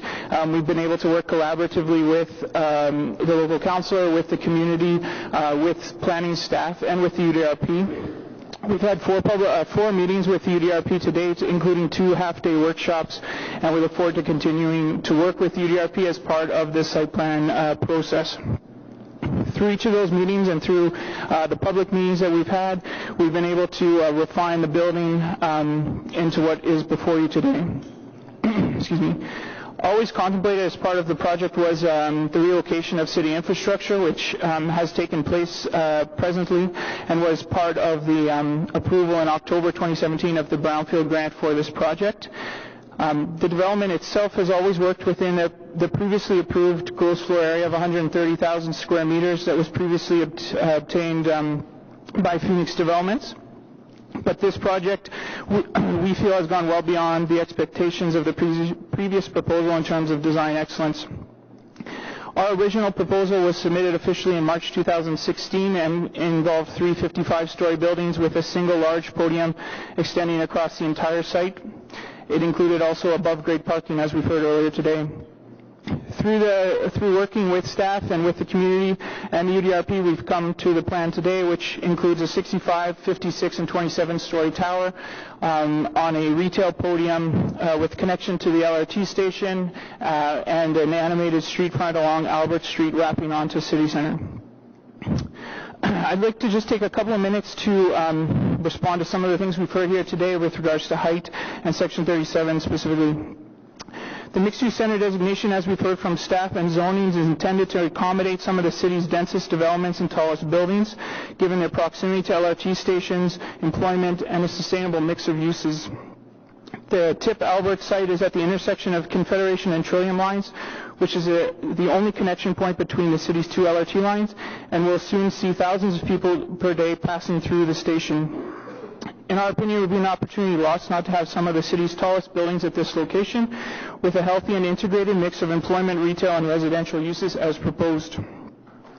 The committee should recall that the 129,000 square meters of gross floor area proposed for this site is less than the existing permitted floor area, as mentioned by Mr. James a few months ago. The building area has simply been redistributed into a broader mix of uses, and in our opinion, a more appropriate design with slender towers. The proposed buildings are appropriate from a policy perspective and in keeping with the city's intensification objectives, providing they also achieve the urban design, built form, and transition expectations of the official plan, as we've heard from staff this morning. Mr. Kennedy will provide shortly a brief overview of the project in terms of its architectural treatments and improvements to the public realm. The project also recognizes strategic views and contributes to the public benefit in terms of affordable housing, community-serving retail, and active street frontages around the site. The podium and overall massing of the towers, although high, will make a positive contribution to the Ottawa skyline and fit well within the planned function for the transit node at Bayview Station. As per the zoning details and the proposed holding symbol, Tip Albert and the project team will continue to work with staff and the UDRP to enhance the public realm on all sides and the podium and refine the tower architecture. As noted in the staff report, with regards to Section 37, it's proposed that a contribution of $450,000 be made to the bridge crossing across the O-train tracks, as was previously negotiated by Phoenix, and also that a $525,000 contribution to the Ward 14 Affordable Housing Fund be made. There are also further commitments for pedestrian servicing and access easements, and a new pathway along the south property limit to connect the city center to the O-train corridor. We've heard some comments with regards to the parking, and there is 1,059 parking spaces proposed to serve all uses within the development. The intensity of the uses drives the number of parking rates, and the ratios for parking have been calculated using a market study by Tip Albert. The ratios proposed are not out of line with other projects recently approved in proximity to LRT stations. That's my 5 minutes. Okay, well, if you're going to keep talking, then you're going to go into his time. No, it's perfect timing. I will pass it on to Mr. Kennedy. Passing the torch? Okay. But first of all, I want to go to Councillor McKenney because of something that you just said. Yeah, I just want to make note that it is my intention on the $450,000 that is slated to go to the bridge that I will be bringing a motion to council tomorrow to remove that. It's not near sufficient to, I think a bridge at that location would cost some 15 to 20 million, so it's not near sufficient. And it will go into two different funds that will help to provide benefit to the community, the existing communities. One is a community garden fund, and the other $350,000 I plan to use to work and build a park in this area to partially at least animate the space, but provide some of the park amenity that is needed. So I just wanted to make clear that it is my intention to do that tomorrow. Thank you. Okay, so we'll go over to Mr. Kennedy. And you're the architect? Madam Chair, yes, I am. My name is Sean Kennedy. I'm an architect with GGLO Architects. Madam Chair, 5 minutes. Madam Chair, members of the committee, thank you very much for allowing me to talk a little bit about the design of 900 Albert briefly, and the process that we've gone through. I'd like to tell you about the architectural approach to 900 Albert. We're keenly aware of the importance of this project to the whole city of Ottawa. And we're very excited by the design we've come up with, because it's a rare chance to design a true live, work, play community, one with connections to its neighborhood and to the whole city.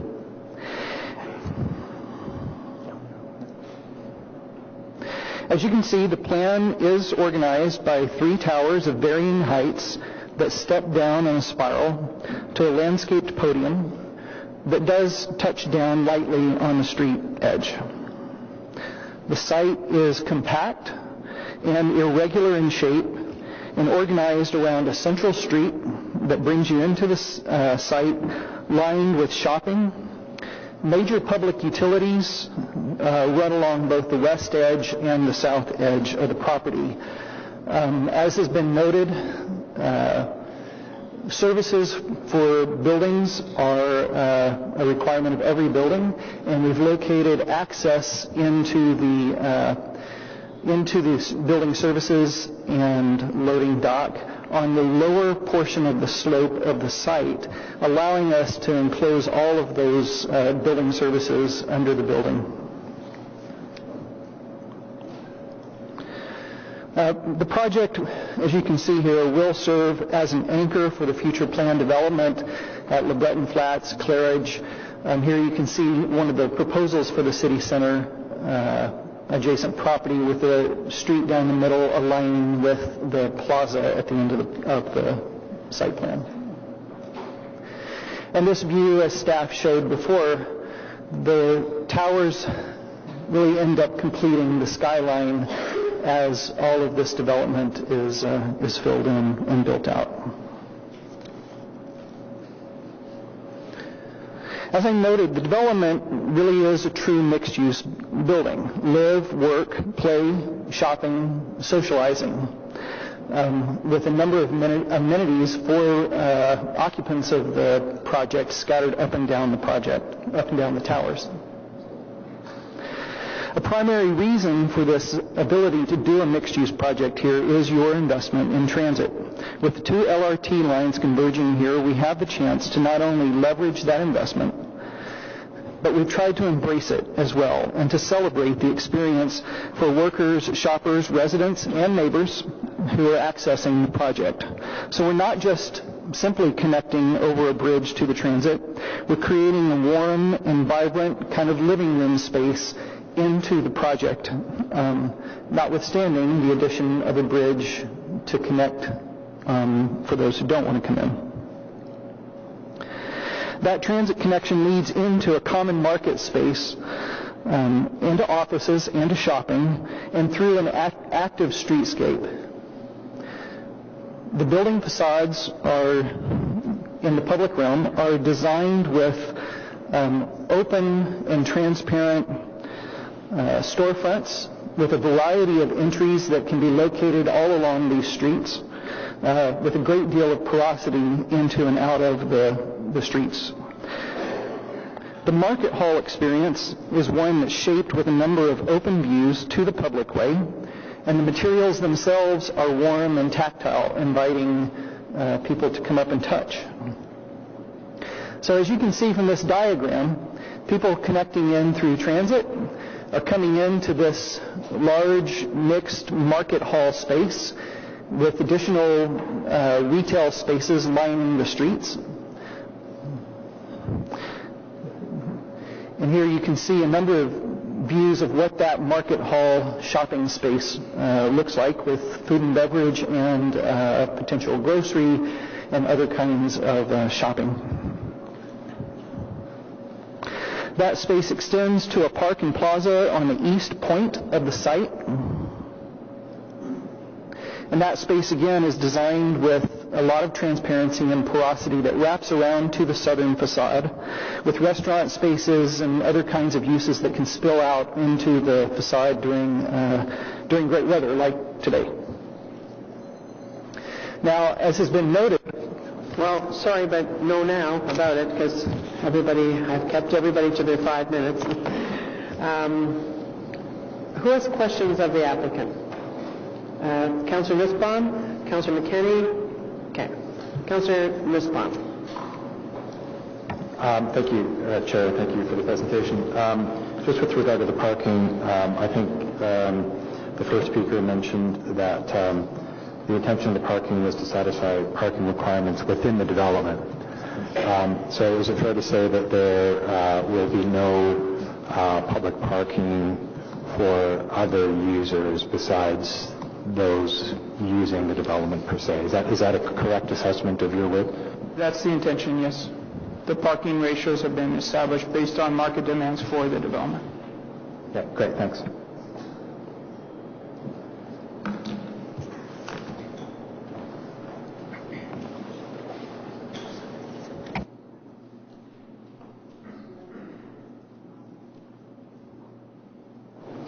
Councillor McKenney? Thank you, Vice Chair. Just want to pick up on the parking question. Over 1,000 parking spots, as you heard today. That's a concern to many, given that this is transit-oriented development. But I note that you are within the minimum, maximum, allowable. But we could potentially have a situation where over 1,000 parking spots are built and one tower is built for 10, 15, 20 years. So how do we ensure, and I guess this will be a question to staff after, but what are you doing to ensure that we won't have a case where we have 1,049 parking spots for 500 units or one tower, which would then be an absolute another glut of parking, a sewer really? Sure. So I think that's the way that we would manage that is through site plan control and conditions of site plan control that would limit when parking comes online in association with the approval of buildings above. I'm not sure if staff has further thoughts on that, but that would be how I would see it resolved. But if I look at Could you your repeat plans, that, please, Paul? Can I just ask him to repeat it again? Yeah. Sure, Madam Chair. My thought was that parking would be managed and phased through site plan control and through conditions of site plan control if that was something that the councillor and staff were pushing for through the site plan approval process. But if I look at the design, the parking garage is underneath the entire podium, so you're not going to be building partial parking. Are we led to believe that we will have parking stalls unused? I mean, what can we really do here to ensure and that because we know that we'll see one tower, and many years down the road we might see a second or third. We see what's happening down at the end of Preston at Carling. These tall towers are not being built. So what do we do to ensure that we don't have over 1,000 parking spots for one tower?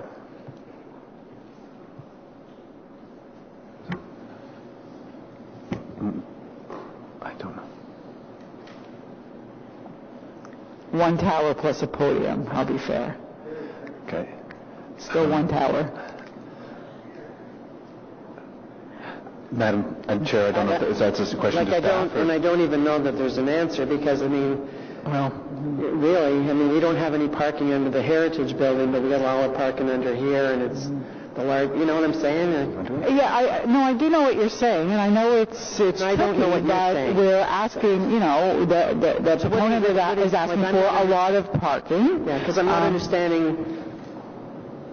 But how do we ensure, really, that we're not going to get one tower for 20 years, so we don't have the number of residential units, the number of commercial establishments that are required for the amount of parking you're asking for, but instead we have, half, but over 1,000 parking spots.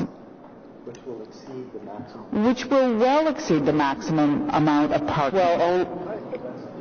No, for the built 2,000 is the for just the one though. I'm just for clarification because I think that nobody there actually is going to answer was understanding where she was going. What your fear is that 1,000 cars will be supporting one tower. Absolutely. Yeah. For 10, 15, 20 years. Or just a podium. We don't know what the built-out's going to look like and what the timing is going to be. And it is an awful lot of parking on two transit lines. Thank you. There's my answer. I think, and this is certainly something we've discussed, Councillor, there's two, we all understand programmatically, yes, they have to build the 6 levels of parking at the onset. And we'd have to investigate more whether that would be a zoning bylaw deficiency if one was to have that much parking in a situation of one tower and one office building or any combination of the two.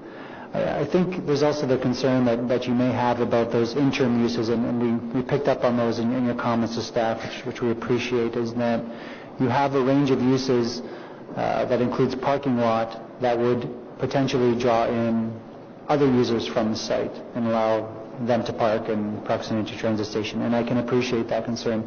That is something that you may wish to explore as to give some degree that the parking that's being constructed is for the users of the facility. We're not recommending that through the zoning bylaw details, but we would leave that in your hands if that's something you wish to explore. Yes, Madam Chair, could you, Mr. Vice Chair, as Paul Black had mentioned, one way would be through the site plan process because they have to build all the parking at once. They're going down 6 levels, and you can't just build half a parking garage and go back, dig the hole again, so it all has to be done at once.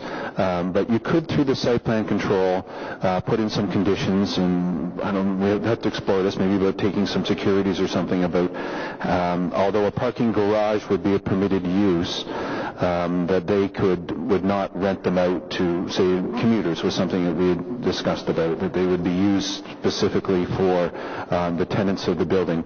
And they would have to provide them because in the end, when they go forward, therefore there's 3 towers that would eventually be constructed. But probably through the site plan control process, we could look at that because I mentioned theoretically, because parking garage would be a permitted use, they would have the opportunity to rent them out. So there have to be some sort of stipulations put around that to prohibit it. Okay, so I'm going to make that a direction to staff today that I would like through a holding provision that parking that we find a way to establish that parking be phased in, that there is no public parking, it is not rented out, and finding a way for parking not to be used in the interim. I can go down 6 floors, but you don't have to fill it with cars at some point. So I will give that direction. I'll work on that and come back. Great, and thank you. I just spoke with the coordinator, if you can provide that in writing, and I've spoken with staff, and we're certainly good with that. Thank you. I just have another question to the applicant then on amenities. I think that it's something that we have great concerns about in the community. We share a very small recreation center, Plant Recreation Center. It's actually number 1 in the whole city for memberships.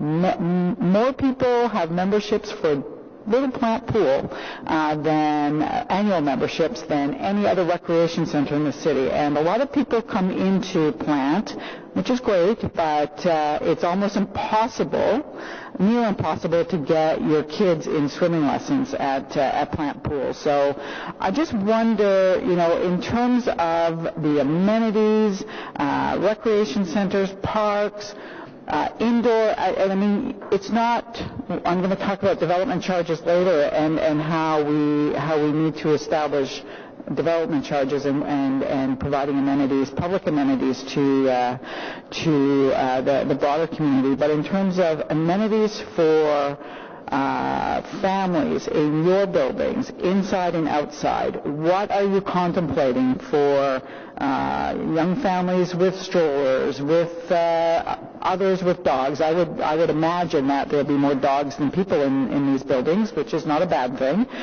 but you need amenities for them. What are you going to do for teenagers living in these buildings? Like, what are the inside and outside amenities that you are contemplating for all the residents that are going to be some 2,000 residents living in these buildings? Thank you for the question, Councillor. We've put together quite an extensive and detailed range of thinking around those amenities, and if you can permit me to go through some of the images here. I think, as was discussed, there are a number of amenities both in the south and the west facades that open directly out onto open space at the ground floor, contemplating things like a bike club and pet play areas and things like that both animate that area but also serve the users. As we go up further on the upper level, this market hall space, which kind of runs through the project, it serves essentially as the lobby, both for residents, but it's an open to the community, open public retail space. And that in itself is an amenity, but if you notice in some of those images, there's kind of an open atrium space that goes up to an upper level, which takes you over to the office building with its own amenities, as well as some other private gathering spaces for residents. Now, as we get up to the top of the podium level, you can see here that the rooftops are extensively landscaped with play areas, gathering areas, barbecue areas, swimming pools, a number of amenities for the tenants there, including some dedicated, for instance, right here, an outdoor playground specifically for play equipment for children. The towers themselves at the podium level are dedicated completely to other kinds of amenity spaces. And then as we move up to the upper levels of the tower, there's also a variety of amenity spaces, gathering rooms, that sort of thing, possibly So thank you for that. And by inside, I really meant internal. So what you're talking about, swimming pools, are internal amenities. I mean, kids don't take swimming lessons in private pools. Sure. This swimming pool here is interior, is internal. Okay. Yes. Okay, thank you for that. So, I mean, what I see is, you have considered the internal amenities for folks living there. I'm not so sure about the external amenities because, again, that south side, nobody's going to hang out there. We are never, ever going to meet our neighbors and hang out together in a loading zone. So I'll just leave that as my comment on that. On affordable housing, it's another motion that I plan on bringing tomorrow. We've heard from the community. We see what's happening around our city, that we have to get serious about affordable housing and real affordability. Like some just 80% below market, yes, but we need it at the 30th and 20th percentile, so that, as one of our speakers stated today, the folks who are working in the coffee shops, serving over at an arena later on, working in the service industry can also afford to live here. And so do you have a question? Family units. So is the proponent open to having real affordability at that level and providing family units, 2 and 3 bedroom units for affordability? Because that's what we need in all of the city, but certainly be looking forward here. So as part of the through you, Madam Chair, as part of the holding provision recommended in the zoning details, TIP Alberta has committed to working with the planning department and also the councillor to come to an agreement on the provision of affordable housing that's consistent with the policies of the official plan. And so we are willing to work with staff to find an agreement and find a solution. Okay, thank you. Thank you very much. Okay, so that's it for questions of the... Councillor Leeper again. I keep forgetting you, and it's hard to do since you are always there. Is that, but only Councillor Leeper, because then I'm going to excuse the delegations and we'll go for questions of our... and by the way, pardon? Not on my list, there isn't. I don't have another person on my list. So, but just so you all know, because 12:30 we're going to break, Councillor Deans is here because there is somebody to speak to Hawthorne, so I've asked staff who are doing a presentation on the annual development report to bump them back. So with your agreement, we will have the Hawthorne item. Didn't you have questions on Hawthorne item? Was that the one you wanted? Okay. All right, so back to your questions of the delegation. Thank you. This is one of the interesting opportunities we have to raise the architecture of the overall building. I think you have a responsibility to the people of Ottawa to have an iconic, beautiful building at this kind of height. Moving forward, every establishing shot of the city that we see before the hockey game or the football game is going to include this building. It will help define the landscape. How have you taken, what has been your thought process with respect to the narrative around developing or designing this architecture? Because it doesn't look particularly iconic to me right now, it just looks tall. Where might it go?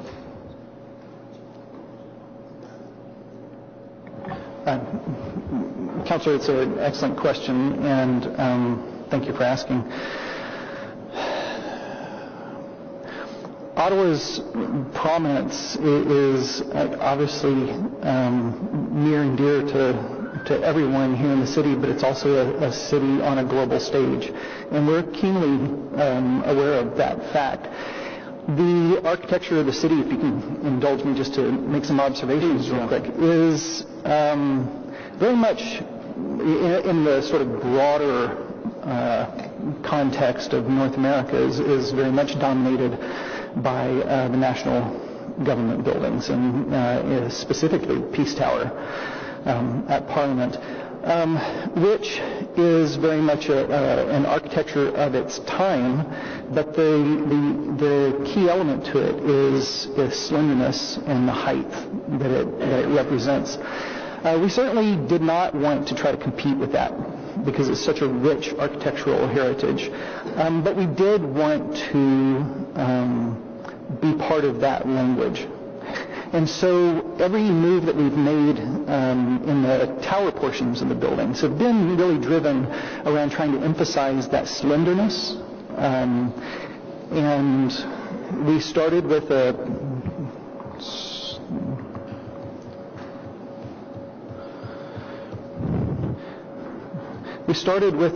very much a sort of sculptural and artistic approach to these slender buildings that are stepping up, kind of gradually reaching sort of aspirationally into the sky, but also being narrow within the context of the skyline. Also, we tried to create a sort of a sculptural form that kind of steps down, emphasized with this sloping view and the sloping form back here, and ultimately reinforced by both these vertical stripes that we believe will shimmer in the skyline, kind of reinforcing the slenderness and the elegance of the towers, as well as a number of key kind of details here that will also reflect that. And then at nighttime, there's a lighting plan that's woven into the overall massing and the sculptural form of the buildings that'll be very legible across the sky.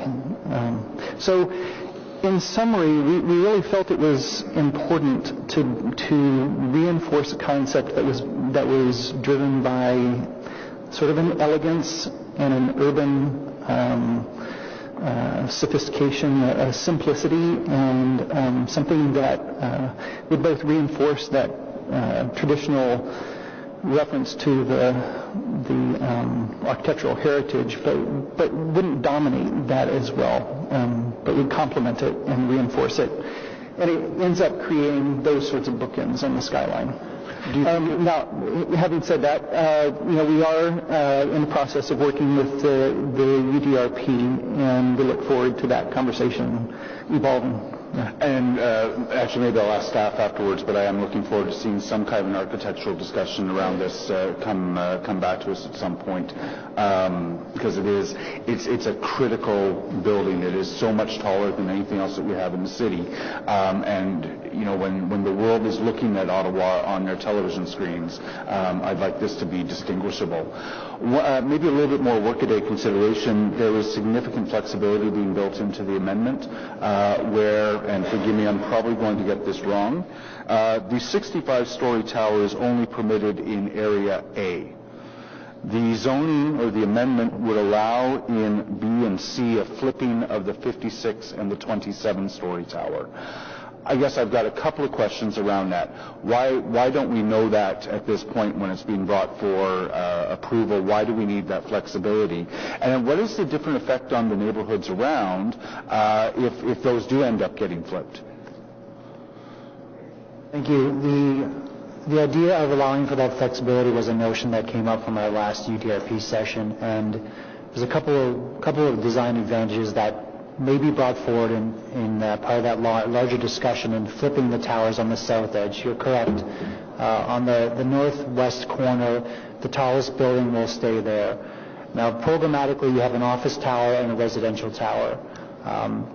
What's consistent with all three in any arrangement is the tower separation, so that's not an issue. But the idea is that in switching the two, you may start to break down some of the overall mass of the three buildings collectively, that you might be able to either further stretch or reposition the towers on site to create some more space between and improve sight lines. As well, given the unique shape of the site, if we were to consider an office tower on the east side and take advantage of that flat iron shape, you might actually see a resculpting of the office tower to kind of build on the prominence of that unique geometry of the site. So those are ideas that were expressed by the UDRP. We wanted to build in that flexibility in the zoning bylaw, and as Sean and Paul have mentioned, that's kind of a discussion of what we'd like to see happen. May I ask Sean, because there has been that thought put into the interface with the surrounding neighborhoods, what would it mean to switch those around from the initial concept plan that I believe sees the 27-story tower in the southwest corner, or parcel B? What if that were switched over to the other side? How would it integrate differently with the existing community?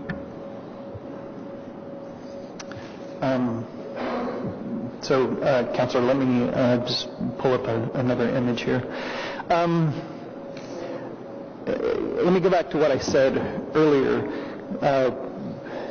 The need to have significant services access into the building has driven the location of that access point on the low side of the slope. Okay. And that's located underneath the center street that's up above. So if we were to take those two towers and swap them on the opposite from one side to another, it wouldn't necessarily change that, but it may bring an opportunity to reconfigure some of the amenity services that come on down and access. I'm not quite sure until we started designing it, but it seems like a really significant consideration, where the 27 goes and where the 56 goes. Is it premature to be making a decision on the zoning today without knowing that? Madam Chair, just the way the zoning, it's built in with the flexibility, and it's obviously for committee and for council, but the way it's established now, the way the three towers, it's planning's position that this is an appropriate development for the site, and as well, if it was to be turned around the other way, you'd have the 27-story tower, which would be, as I say, closer to the east and to the development that's further down there, and just create a different sort of a transition or sort of a materialistic texture. But as well, if something was, and I think Councillor McKinney had mentioned through the site plan control process, those towers would come back could come back to committee through that process to have a look at what the final rendition was. But certainly, either or, from planning's perspective, they would both work from a zoning perspective and from a policy direction perspective. And as I mentioned, the site plan control process would give the opportunity for a committee to weigh in on that. Okay. The Hintonburg Community Association, Ms. Parrott, raised the lack of visual interest on the west side. How are you treating that comment? It's one that is being felt throughout the Hintonburg community across the tracks.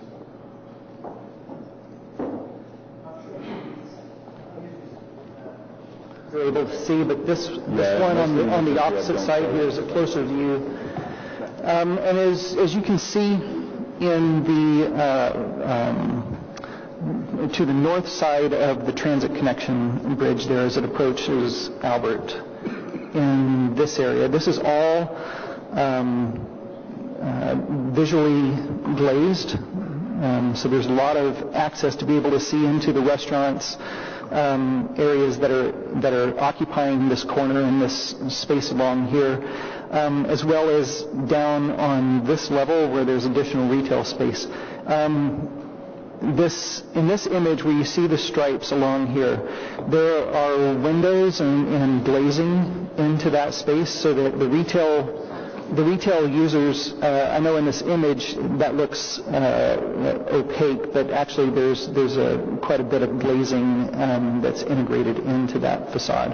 I would note that there is a significant grade difference between the end of Hintonburg and these surfaces. I doubt that you're going to see it. I think the comment is based more on what the west side of the upper tower looks like. Sorry, did you need me to? So there's a significant grade difference from the other side of the tracks on the west-hand side. It goes down a fair bit. Yeah. A lot of the stuff that you're pointing out at the podium level is invisible to the residents in Hintonburg. The upper portion of the tower is where I think the greater concern is. All right. Yeah, Councillor, I understand the question now. So The residential units and the office tower facades are looking this way. In the upper level here, though, of the podium, this is a highly programmed and active space with lots of landscape planting as well as outdoor seating areas. So we see this as being a space with a lot of activity occurring on this facade. I would encourage you to take a look at the office building in that west facade and see what might be done to just make that a little bit less of a uniform and monotonous face to the community to the west. Okay, noted. We will engage with the UDRP. And then finally, with respect to housing affordability, that's something I'm very keen on seeing. These are, for the most part, going to be rentals, I believe. That's correct. What has been your discussion with staff, if any, to date about how long that affordability might be guaranteed for, what some of the legal mechanisms will be in place in order to ensure that it stays affordable? How far along that path have you gone? And I am interested in the mechanics specifically, because this is going to keep coming up, and we'll be dealing with it this afternoon on Nelson as well. Madam Chair, there's a holding provision right now on the affordable housing piece. So in terms of conversations around that, that's still to take place. I don't know if Mr. James has any further to add to that, but certainly that is going to be a part of a greater conversation we're going to be having. Okay, so TBD. All right, thank you. Chair, thank you. Thank you. Okay. Thank you, gentlemen. And before you leave, though, I've asked Councillor McKenney to give an overview of the types of motions she's going to move tomorrow, because, as you know, with the new process with LPAT as opposed to the OMB, it's important that the applicant gets an opportunity, and also anybody in the audience, too, who has registered today and who has spoken, to the area that she's looking at, so that you can send us in writing, because no one gets to speak at council. So that's one thing that I should have thought of at the beginning, which is why I actually read what I read at the beginning, right? So it's really important. So if you could provide an overview of the motions you're intending. Yes, thank you, Chair. So depending on whether this passes here today or not, or what changes we make, certainly going forward tomorrow at a high level, as I mentioned, a motion to redirect the $450,000 from the Section 37 that's already in place. That will be going towards a community garden fund and a park fund for the ward. I will have a specific motion on affordable housing to ensure that it is truly affordable and family units.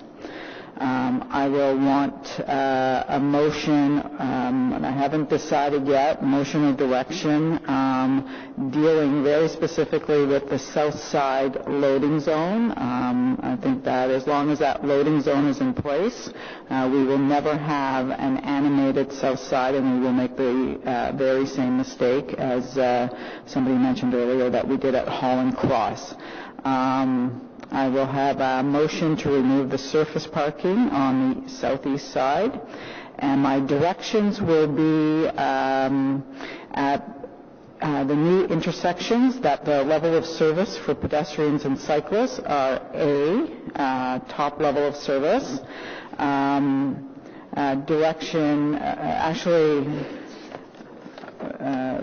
Mr. Mark, on my direction in terms of parking, he did give advice that I give direction now to staff to prepare a motion for tomorrow to seek the change in the zoning for the parking phase-in, so we can discuss how that might look.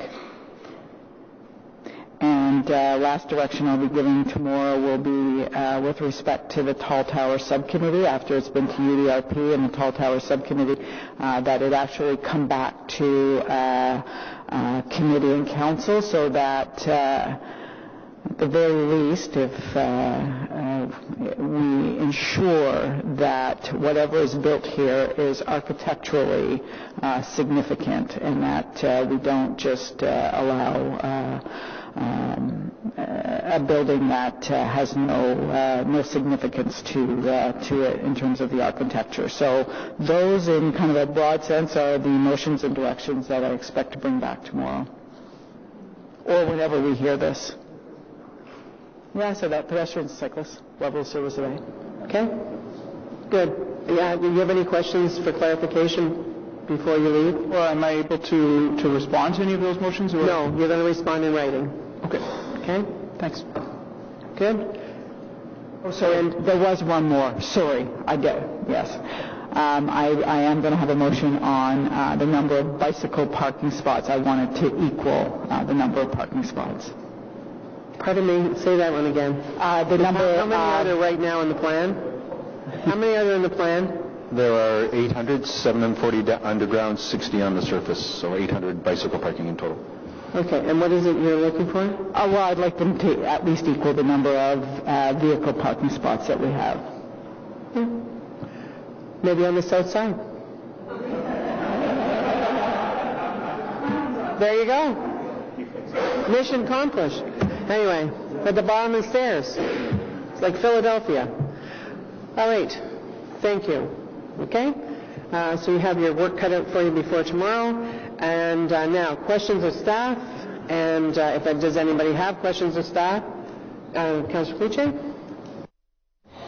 Thank you, Madam Chair. Merci. What is the total Section 37 amounts? We see the cash contributions. What's the value of the non-cash contributions? Thank you. The estimated value for the non-cash contributions is $2.5 million. That includes the 975? That's above the Over and above but the city is only receiving $975,000 in cash. The rest is non-cash. Got it. And was the councillor involved in the distribution, the 450, which I acknowledge she wants to see changed, and the 525 for the housing fund? Yes, those are the discussions we had with the ward office. Okay. And I recognize that you want that 450 to be reassigned. If it's reassigned, what happens to the design and construction of that pedestrian cycling overpass for the O-train? Are we... Thank you. So that index money of around $450,000 would be pushed to for the ward's affordable housing fund, so it goes straight into that. I'm referring to the $450,000 of Councillor McKenney's motion tomorrow. The extra. To change the 450 from the design and construction of the future pedestrian cycling bridge. Right. What happens to that pedestrian cycling bridge? So two things. The $100,000 into the community garden fund, if I remember correctly, and then the $350 would be a new process or a series of discussions with the ward council as to how that space is designed or what it looks like. Got that. Okay. Madam, I'll just say, Madam Chair, with respect to the bridge, there was $450,000 right now, and for the Section 37. In the secondary plan, there's only another $450,000 that when City Center is developed to put towards that bridge. That's all the money. So there was $900,000 towards that bridge. There was nothing else. So that money would have had to have come out of, say, future Section 37, be identified as something that could be done through development charges, or something that the council put away as money for capital funds, something like they did for the Hickory Street Bridge. So, but there's no real money actually to construct that bridge today. This was to design and partially construct. Yeah. Does that put the bridge in jeopardy? Well, the bridge really never had that much money to go towards it anyway. As I mentioned, it only had $900,000, and the Hickory Street Bridge cost about $2.1 million, and this would probably put a zero on that to get that bridge. So the bridge, not really, because it never really had much to start with. As I mentioned, money would need to come from sort of a capital fund or to be raised somewhere else through different processes. So long term, no, it still was as viable as it was. It's just lost $450,000. That's it. So it was a drop in the bucket to construct that bridge. Got it. And I guess my last question is, can you give us any guidance on when city center, is there any plan, what's going to happen with city center? I saw the concept, but I think it's just a concept plan of future towers there. City Center has been engaged to this most recent application and the previous report that came in 2012, and there's no immediate plans for them to start to advance their development project. They're aware of the proposal, but there's no active engagement on a construction program for city centers. Okay, thank you. Thank you, Councillor Leeper, then Councillor Nussbaum, then Councillor Shirelli. Anybody else that has questions of staff? And did you have any wrap up too, or is that going to be because okay? So let's do this as questions and wrap up as well, okay? And I don't think I need to wrap up. People are certainly hearing the concerns that I have, but I do have some specific questions, and it relates to the resources that will be available for the broader geography as it continues to intensify. The first question. Can I just interrupt, because that's a question I have, so I'd like you to embellish it a bit. When you think of this location, what is the greater geography? So I mean through staff, what are they thinking? So that, as we know, and Councillor McKenney and I had a good meeting yesterday for 45 minutes or something, talked about the connectivity of the Gladstones coming, there'll be more at Bayview, the Tom Brown Arena, right? I always want to call him Frank Brown, but Tom Brown Arena, all of those pieces will all be part of the jigsaw puzzle, right? There's an area that's going to be really intensively developed that goes from the escarpment through to Tunney's pasture as a particular. And I think that kind of mirrors the size of the geography that we identified for area-specific development charges in the Carling-Preston plan. And that relates to one of the questions that I have. First, for the Section 37, can you tell me how much was originally calculated in terms of the value of the uplift, and then how much was taken down to through drawdowns? I don't have the data in front of me for that scenario, but what's important to note about the 801 Albert file at the time is that this was outside of formal city process for Section 37 drawdowns. And we approached DCR Phoenix and told them we wanted to do a Section 37 type agreement for this site, given the uplift. So they voluntarily agreed to enter into that negotiation, and we came to the settlement that you see today in Part 19 of the bylaw that outlines those contributions for Section 37. But the process you followed must have been very similar. You calculated an uplift value and then began talking that value down through the drawdown negotiations? There would have been similar type discussions, yes, but outside of a formal drawdown rate and guidelines as to what the criteria would be for drawdown factors. But a general process that was the same today, most likely. Okay, so you're not prepared today to tell us what the initial calculation of the uplift value was, and then how that would have been negotiated in whichever direction? That's information we can provide. Okay, I'd be interested in taking a look at that one. Forgive me, it has had a complicated development history, what with the infrastructure moves, etc. What will this project generate in terms of development charges? Okay. Madam Chair, the development charges are about $28 million. Through the Brownfields program, they'll get, they have an exemption of about 7. Okay. So there's about $21 million or so, and that the city will get through development charges from this. If I could ask you tomorrow or sometime before the end of day today or before midnight, I'd be interested in the breakdown of those DCs. How much for recreation facilities, how much for libraries, how much for fire, para, etc. All right, Madam Chair, sure. Thank you, appreciate that. Does this generate any cash in lieu? Forgive me. Yes, cash in lieu of parkland fees are repaid over and above everything we've talked about today on Section 37. Do you have a ballpark figure for how much those are? I don't have that because we haven't done an updated assessment of the land value. And that would be done through the site plan process anyway, so. Okay. Yeah. It'll be probably about, the residential will most likely be up to 10% of the value of the land, and the commercial is 2% of the value of the land, so it's a combination thereof. So it'll depend on when CREO does our appraisal for us through the site plan. Okay. Let's say that the cash in lieu is probably worth at least a couple of million. There's $21 million available from development charges. Is there an opportunity to devote those to a specific geography? We don't have an area-specific development charge for this area. If it were council's will, could we do that? That might be a question partly for Mr. Mark over there, but when you say council's will. But Madam Chair, as the council noted, there is no area-specific development charge for this area, so it goes into the general development charge revenues of the city, and it's allocated in accordance with a background study that will be revised in May of next year. Okay. The inside the greenbelt charges for things like a new pool, for example, are currently inadequate ahead of a revisiting of the DC bylaw.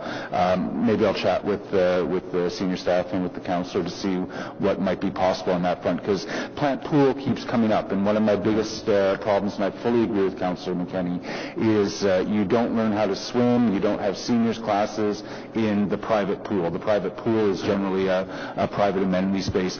We need a new one to serve the residents of Centertown and of Hintonburg, and there might be an opportunity here to try to funnel some money into something that's more geographically segmented. I am looking forward to seeing how those motions go tomorrow. Today I'm not going to be able to support this without knowing that those are being solved, but I do appreciate all the delegations who have come out and the applicant. Thank you. Thank you, Councillor Rupert. Councillor Nussbaum, followed by Councillor Shirelli, and then Councillor McKenney. Thank you, Chair. Just a number of questions to staff. The first question involves anticipated step backs for the towers, and I'm looking at document 3 in the staff report on page 29. And in the proposed sectors, sector A, B, C, and D, there is no provision right now for any step backs at all. It's zoned for the entire area, so we get 65 stories for Sector A, 27 for B, etc., etc.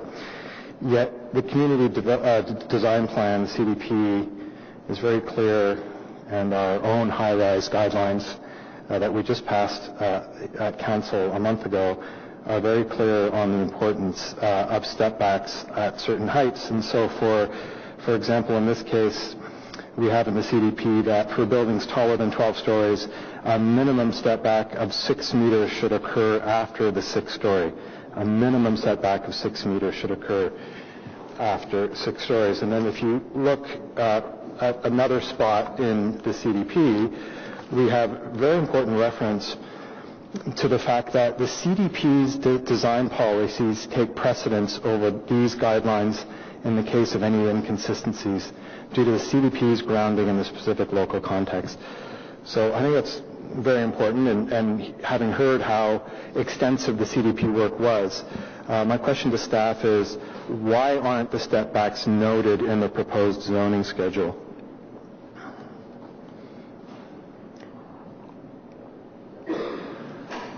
If you look at thank you for the question first off.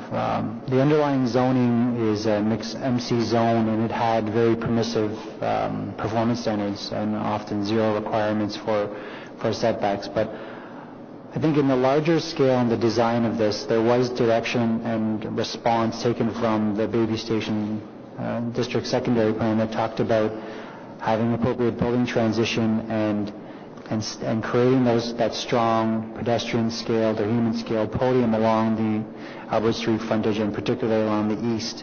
And we do see a significant overall setback, I'd call it, from the eastern edge of the low-rise community to Tower C, which is the 56-story tower. That's about 75 meters. So yes, it is not prescribed in the zoning bylaw, but through the extensive design sessions and the additional sessions to come, the notion of finely detailing or advancing that podium and tower design concept would be advanced and refined, and then that would therefore address that concern and some of those urban design guidelines for that proper relationship when you're putting a tall tower on a podium.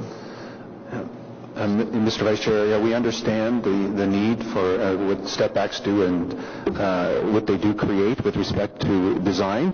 And as Mr. Diaco has said, through that process in the tall building design review panel, to create a situation where you do have sort of relief to end up with a sort of a tower and podium situation that creates basically an interesting facade at the street level, both along Albert Street and also along the rear area in the back when viewed by members of pedestrians. So there will be an opportunity to refine that and define that, and I guess it creates an ability to move the towers around by just saying that you can have a tower in this section, and through the processes, as I mentioned, for the urban design, you'll create a situation that would meet the intent of well, it's not in the policy direction, but was found in the community design plan. Sorry, so given the very clear direction in the CDP, and I appreciate that the towers may move around within the specific areas, but given the very specific direction in the CDP, why not establish a 6-meter step back above the 6th-story podium throughout the areas where you're going to have more than 12 stories? Is it because you plan on ignoring the CDP? It's not, well, first off, it's only a 3-story podium that they're proposing here, so there is no 6th-story on that podium to step back, as the CDP suggests. But I think what we're trying to accomplish here is the balance of, and it's largely influenced by the programming of the entire site, which is a mixed-use podium sitting atop 2 residential towers and an office tower. So I have, through many other projects, had that discussion on where to set back such a building and at what level. And a lot of it is contextual response, and then again with the programming of the overall project, which is those 3 slender towers rising from a human scale podium. So the architect has left the conversation, but that's a lot of the influence into the whole design of the project, and prescribing a setback at whatever stories perhaps not the best response given this design intent and the program they're building. It may be achieved in other ways here. So did your colleagues who work on the CDP make a mistake? Mr. Vice Chair, the intent, I think, in the community design plan is to create the street level, a podium that is has a sort of a public identity, one that is not necessarily has to be done through a specific setback or step back at a specific level, but to create animation and activity and to create a livable environment at the ground level. And I think it's important, as Mr. Diaco has said, and I would say not to be confined or strictly related to having to do something specific that was in the community design plan that wasn't necessarily actually in the existing zoning today, which is a regulation, but to create that situation at the ground level, as Councillor McKinney has said, which is the very important is what happens there. And by having a step back or having a setback or having different methods of creating transition that create that grounded level experience that is a positive experience. And if it's not exactly that certain amount of 6 meters or whatever the step back is, you're still trying to create that good ground experience. So I wouldn't say that they made a mistake. There is direction to, in my opinion, is to create that activity and separation of tower and podium, and it can be done through different means, as I mentioned, is something that we will look at through the Tall Building Design Review Panel. Okay, just a couple of points on that. Firstly, it's not just in the CDP, it was enshrined in the secondary plan. So the step back requirements, I'm looking at them right now, are in the secondary plan. This is about step backs, but it's sort of not about step backs.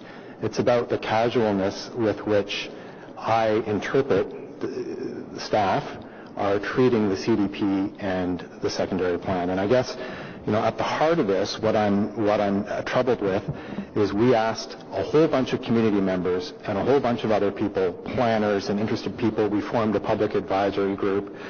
We did a lot within the last 5 years to come up with what looks like a very solid document with very prescriptive ideas and on the stepbacks, guided by a sense that the pedestrian experience is significantly enhanced if you're walking along Albert Street or you're walking along City Center and you're not looking up at a 65-story building, but you try and hide that height. And that same idea was captured in the high-rise guidelines, which Council passed a month ago. And I guess I'm troubled by the casualness with which, staff, in this case, Mr. Vice Chair, are choosing to ignore that very specific guidance, which we've now stated specifically in this document. And moreover, we said, and this has precedence over the larger general guidelines because it's locally specific. But also given that the proposal also violates the high-rise guidelines, which we just passed. So there were very specific rules about step-backs. And I don't see those in the zoning guidelines. And I guess I'm asking, why should Council approve a zoning schedule which very clearly violates both the secondary plan, and there's no provision for amending the secondary plan on these step-backs, and the high-rise guidelines which we just passed. And again, you could argue, step-backs is a small thing, but I would say it gets to the very heart of the pedestrian experience around that site, and moreover, it indicates a certain view and philosophy about how the CDP and the secondary plan are being treated. But let me move on to my next question, which is a question related to recommendation 3 of the proposal before us. And so staff are suggesting that we recommend that Council consider this report at its meeting tomorrow. I'm just trying to understand why. I understand that there's going to be a holding provision put on the zoning. I understand that there's going to be more work with the UDRP. Why, for a project of this importance and this significance, would we not provide the ward councillor? It sounds like there's going to be some back and forth on a whole series of motions which we haven't seen yet. It sounds like the applicant's going to have an opportunity to comment on that. That's true. Why are staff recommending that we deal with this tomorrow as opposed to the normal course of events? Ms. Steadman's going to answer that. Ms. Steadman's going to answer that, and that's your 5 minutes this round. So if you have more questions, you have to get on after Councillor Shirley and McKinney. Madam Chair, because of the break that Council is taking, the 8-week break, we just felt it was for customer service purposes that we're providing all reports at this Planning Committee's agenda. We'll move forward to Council tomorrow. It's kind of in keeping with what we do traditionally this time of year, just because of that break. It was just felt that it's not necessarily fair to the applicants that they wait that 8-week break just because Council is no longer meeting.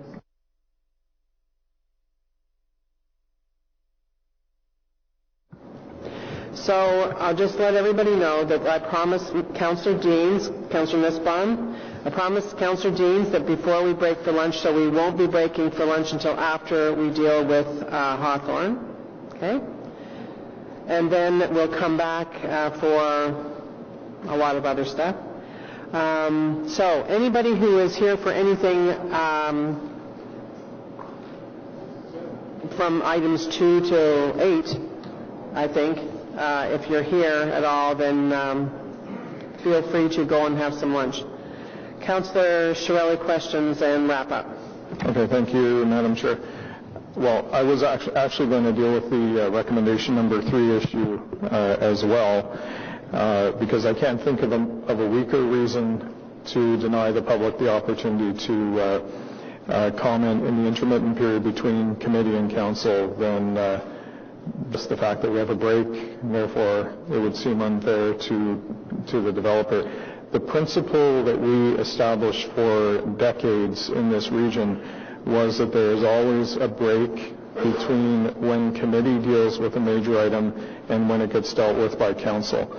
And at 2 previous governance reviews, we said we could truncate that in extraordinary circumstances where it was important to the survival of a project or there was an emergency around an issue, that we would kick it right to council without the normal breathing period in between. And that's become far too common with at council, to the point where just about every item on today's agenda is going to be kicked to council the very next day. And what I would like to know is, didn't everybody realize when the committee meetings were scheduled, and didn't everybody realize when the council meeting was scheduled?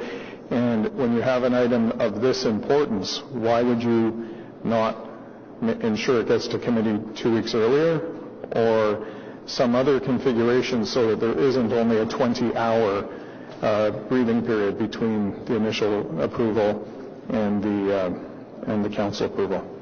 So that's the question.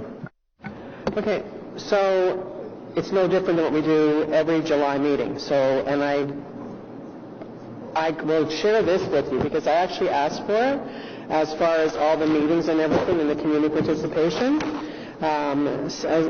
to assuage your fears that people don't know about it, and I think we had good representation from the community today. That's just my opinion, and I'm going to isolate that item so you can vote on it separately. Okay? Okay. Right. So, because I'm telling you, when I got to this committee meeting, I come here to hear the evidence, and I didn't hear a whole lot of evidence against the height. I was kind of surprised. I heard a lot of evidence about other concerns. So I'm not even saying I would vote against the project, but what I'm saying is I am committed to the principle that people should have that breathing period between committee approval and council. Okay, so on the... including the applicant in this case. As you know, that's... But they were part of the process, too, that saw it land at this date. So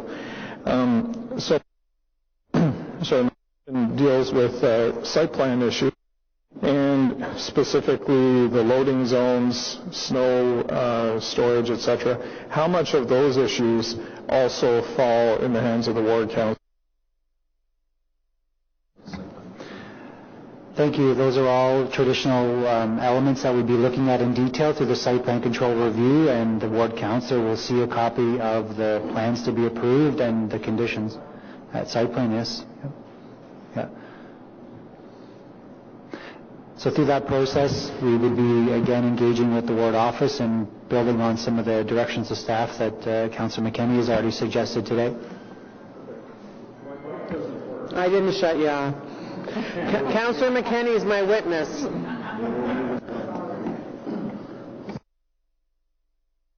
A significant number of the concerns I heard today deal with what I view as site plan issues. So are we still on the understanding that Councillor McKenney or whoever the ward councillor is involved will be able to deal with those in the normal way? Absolutely, yes. Okay, and I guess that's basically my concern. So I will vote on number 3 just to make the point, because I don't think this is a good practice to go forward with. And secondly, sometimes surprised about what you see at committee, and I was today. Okay, so before we go back to Councillor McKenney, Councillor Nussbaum has more questions or wrap up or whatever he has, but that's it. Ain't nobody else, because I will go to Councillor McKenney and give her the last say. Councillor Nussbaum. Thanks, Chair. Yeah, no, but I had some additional questions on those are going to be passed on further to Councillor Leeper's questions. So I guess I can just wrap up at this stage and say that I think what's really important for me for this application is the notion that again and again around this table that in cases where we don't have secondary plans and we don't have CDPs, we've recognized the gaps. Sometimes it was easier to look at spot zoning in the absence of those because we could look to the general official plan and had to look at the principles. But in this case, I think it's really important to remind ourselves that Council within the last 5 years has passed a secondary plan and a CDP specifically for this site that has a number of really important elements, some relating to height, some relating to step backs, some relating to public realm. And I don't think it's unfair to say that many of those have not been respected in this application. And the reason why I'm worried about that is that I'm not sure moving forward that when residents ask me about, the value of a secondary plan or the value of a CDP, I will be able to tell them with confidence that them participating with volunteer hours in that process is going to give them the certainty, the predictability, the kind of rule-based approach for a particular area that they may think they're getting, and we sort of often tell them they will when we talk about a secondary plan. And so I voted in favor of the Carling Preston application because I noted that we had planned for that. There was expectation management with local residents. In this case, there's no expectation management. In fact, the city, by doing a very good job, I would say an excellent job on the CDP and the secondary plan 5 years ago, through all the various elements, I think created an expectation that city staff and city council would follow it. And in fact, right here on page 10 of the CDP, city councilors and staff will use the CDP to evaluate capital projects and development applications and to ensure that new developments reflect the recommendations, vision, and principles of the CDP, and to ensure. And clearly in this case, staff have not ensured through their positive recommendation that this development application reflects the recommendations, vision, and principles of this CDP. And so for the sake of future trust between the city and its residents, not even having to deal with the specific problems with this application, I can't support the staff recommendation. Thank you.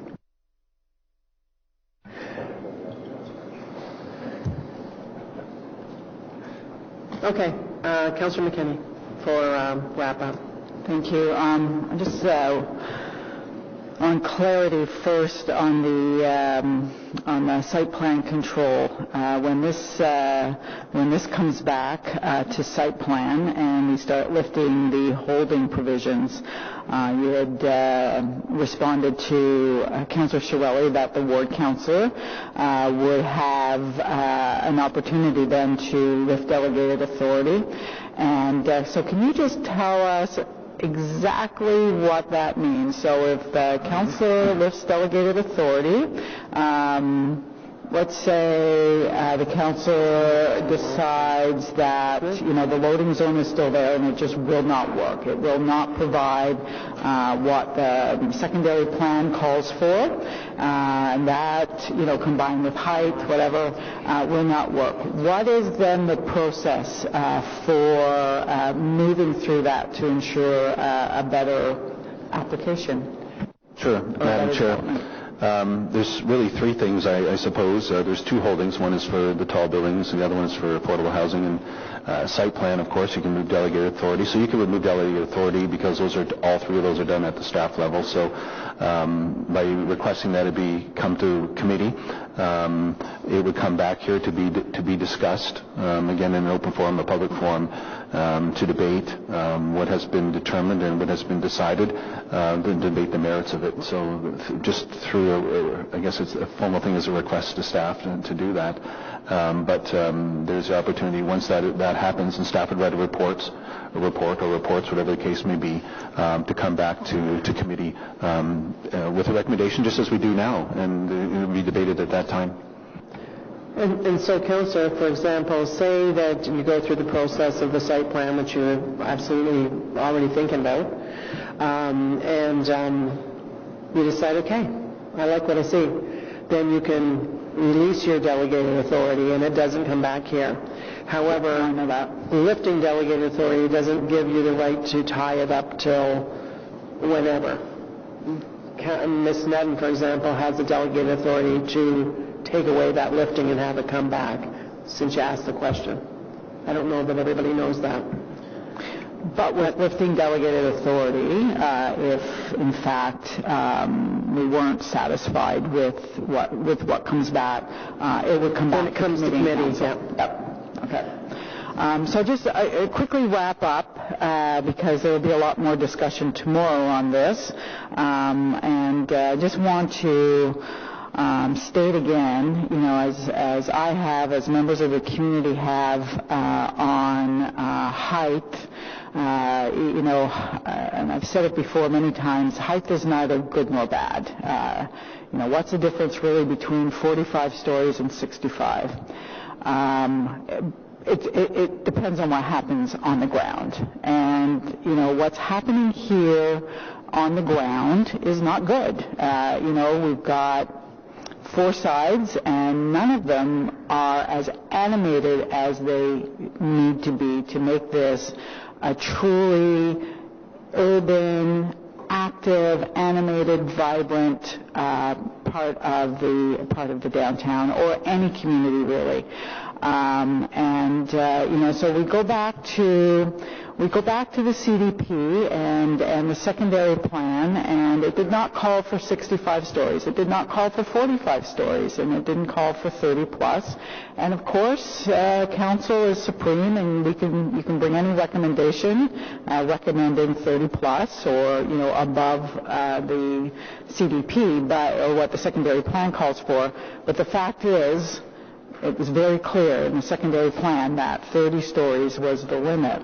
What was also very clear was that south side be animated. And I want to make it very clear that I am not looking for separation from transport trucks for cyclists and pedestrians. What I'm looking for, and what the community has always looked for and been very articulate in what they're looking for, is a reason to use that south side. We are going to have maybe 2,000 new neighbors here in this development, and that's a good thing. We actually want that. I want 2,000 new neighbors, but I want to meet them. I want my kids to play with their kids. I want to, as we all age, I want to hang out with them. We are never, ever going to meet each other. We're never going to bring our kids to a loading zone to do that, under any circumstances. We're not going to use that pathway because there's nothing there. There's nothing drawing us to that pathway. But even if we did, we'd walk by each other. We have got to build communities that integrate. It's okay to build the downtown, and it's okay. It's a good thing to put in the amount of density that we're looking for here, all along this corridor, if and when it happens. But as it is happening, whether it happens slowly or it happens quickly, we have got to consider how we are going to live together, how we are going to take swimming lessons together, how we are going, where are we going to hang out, what are we going to do? And that south side, I'm telling you, will never, ever give us the opportunity to meet our neighbors. What's going to happen on this, and I want it on record because I might come back in 20 years and say, I told you so. What's going to happen here is drivers are going to come in, they're going to park, they're going to go up and down to where they need to go, they're going to come back out onto Albert, and they're going to leave. I don't know how many people know Albert Street very well, but it is not a welcoming area. There's nothing out there. It'll be great with the new transit station, and that's all very exciting, and there will be more people on it, but Albert is never going to be the place where we live, where we gather. It will never be a public square. That south side has got to be our public square. We are going to develop City Center. We are going to continue to develop down the Trillium line, as we should.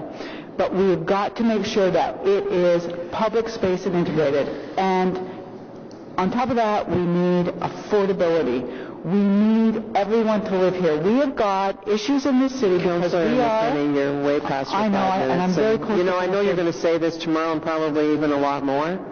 I know.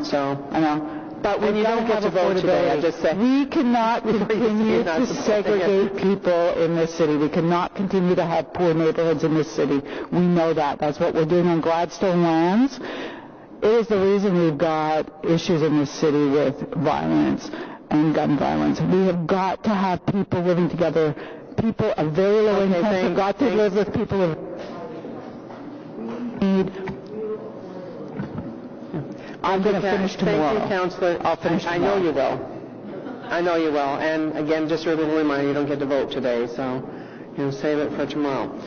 And yes, lots of great questions throughout all the process today. I mean, everybody did, well, Councillor Leeper in particular. So on this item, I'm going to divide it up. So we're going to put 1 and 2 together. 1 being the official plan and zoning amendment, 900 Albert Street, that the Planning Committee recommend Council approve. I know you want the technical amendment. I'll do it in a minute.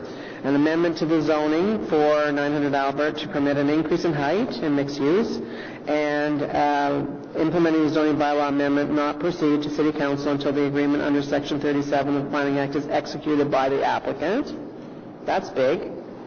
Number 2, that Planning Committee approve the consultation. Well, this is just like, so we'll approve the fact that people came out and spoke today, right? That's just a part that's always part of it.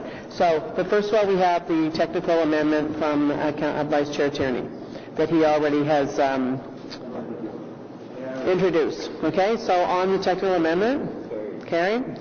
So now we'll go to the, well, you know what, I'm going to vote on number 3 first because I think that makes sense. So number 3 is that Planning Committee, and this is part of all of the reports today, consider this report at its meeting on July the 11th, pursuant to subsection 35.5 and 36.6 of the Procedure Bylaw 2016-377. So we'll have yeas and nays on that. And this is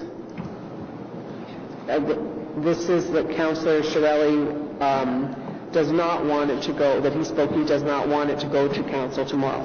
So, Councillor Blais? So this is just number 3. This isn't on the thing. This is that this report goes to Council tomorrow. Yes. Thank you. Councillor Brockington's not here. Councillor Chiarelli? No. Councillor Cloutier? Yes. Councillor Hughley? Yes. Councillor Leeper? No. Councillor Nussbaum? No. Councillor Kadri? Yes. Vice Chair Tierney? Yes. And myself, yes. 6-3. Okay.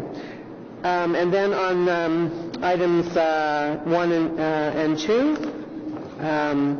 this is substantive part, the official plan and zoning bylaw amendment for 900 Albert. Would you like yeas and nays on that? Okay. Okay, Councillor Blais? Yes. Councillor Chiarelli? Yes. Councillor Cloutier? Yes. Councillor Hughley? Yes. Councillor Leeper? No. Councillor Nussbaum? No. Councillor Kadri? Yes. Vice Chair Tierney? Yes. And myself, yes. 7-2. Okay. Thank you much. Thank you very much, everybody that came out today. I'm sure that some of you will come stop by tomorrow because we'll have more to say. Okay. No, we're not having a lunch break yet. We're going, I promised Councillor Jeans that we will go to the Hawthorne item right now. And we have a speaker. So this is the item, the zoning bylaw amendment, 3500 Hawthorne Road. After this, so if you're not here for Hawthorne Road, feel free to take a break until, let's say 1:30. Okay? Let's go wild. You know, give us more time, because you never know if all the elevators or any of them are working, on how you would actually get. Yeah. We're not done yet. We have another item. I know, so we don't know how long it will take. Yeah. So.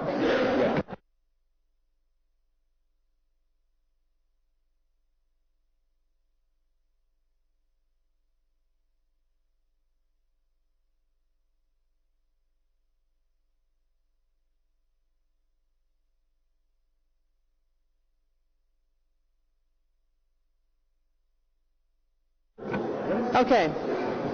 Jeez, I got a headache. So this is the zoning bylaw amendment, 3500 Hawthorne Road.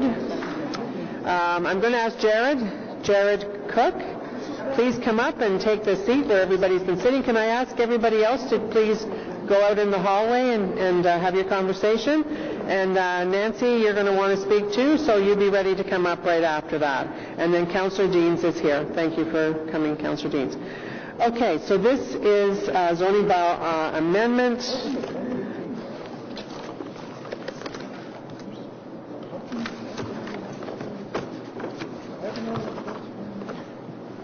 Planning Committee recommend council approve an amendment to zoning bylaw 2008-250 for 3500 Hawthorne Road to permit a fast food and drive-through facility as detailed in document 2. So, Jared, you have 5 minutes. Thank you. Thank you very much. Setting my timer so I don't forget to go. I'll tell you if you want. If you want, I'll tell you when there's 1 minute left. Okay. So good afternoon, ladies and gentlemen. My name is Jared Cook. I'm a resident of 33 Foxden Place. So my backyard basically backs onto 3500 Hawthorne Road. I'm hoping to I am opposing the rezoning of 35 Hawthorne Road for several reasons. One, where we live is a very family-oriented community, a very family-oriented neighborhood.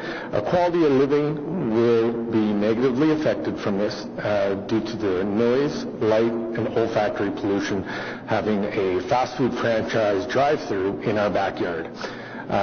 Two, everyone's property and land value is likely going to go down. Three, there is already many fast food franchises nearby, as well as other gas stations, including one on the opposite corner, as pointed out in the report.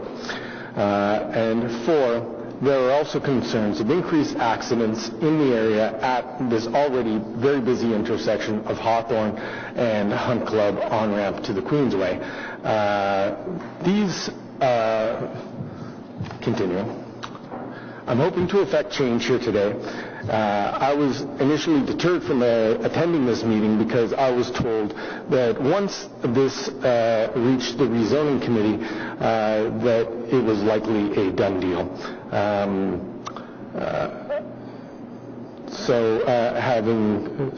There was also a lot of smirking, joking, and lack of apathy shown by the presenters during the two council meetings, which we had prior.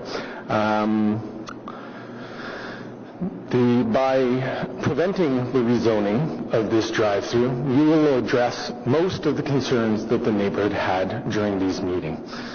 Thank you for your time and consideration in this matter. Now, I know I probably have a minute or two left, so I thought I would just readdress a couple of things. I was pulled aside during this meeting and told that it is now going to be a second cup.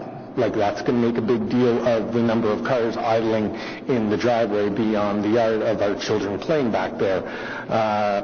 To me, it doesn't. Not to mention, franchises change over time. It doesn't mean if it starts out second cup, it's going to remain that. Secondly, I noted a few things in the discussion here. One, it said that in our first meeting we had about 30 attendees, and that was in June. 30 attendees. Then in February 7th, we had 6 attendees. It was one of the worst snowstorms of the year, so that is why there was only 6 attendees. I gave Diane Dean what's the term I'm looking for? I took a survey of the neighborhood, and I got a petition signed. Yeah, a petition signed of the majority of the people in the neighborhood, including a number who were not in attendance at the meeting, as that is why they signed the petition. So that being said, you know, I looked through the report and it says things like risk management, there's no implications. Well, what about the accidents that are already prevalent at that intersection, and now we're going to put a second entrance onto an 80-kilometer going on 100-kilometer coming off of the Queensway. It says financial implications, no financial implications. Well, it says that a lot of these concerns have been addressed. Well, they were addressed, but I don't think they were addressed satisfactorily. And so in that sense, you know, and one of the things noted in our questions, although a number were gone through, you know, the property value was never addressed. So there's a financial implication, maybe not for the people setting up the thing, but for the rest of us in the neighborhood, it certainly is, especially some of us who this is our first house and 1 minute. Young children. So that is two of the things, and I guess on, if I have any other points on my last page, I think that's all I really wanted to throw in there. Yeah. That's about it. Thank you very much for your time. Once again, those were just kind of additional points that came up to mind of recent. Thank you, Mr. Cook. Joe, thank you very much. Any questions? No. Thanks for coming, sir. Okay. Ms. Meloche, you have 5 minutes.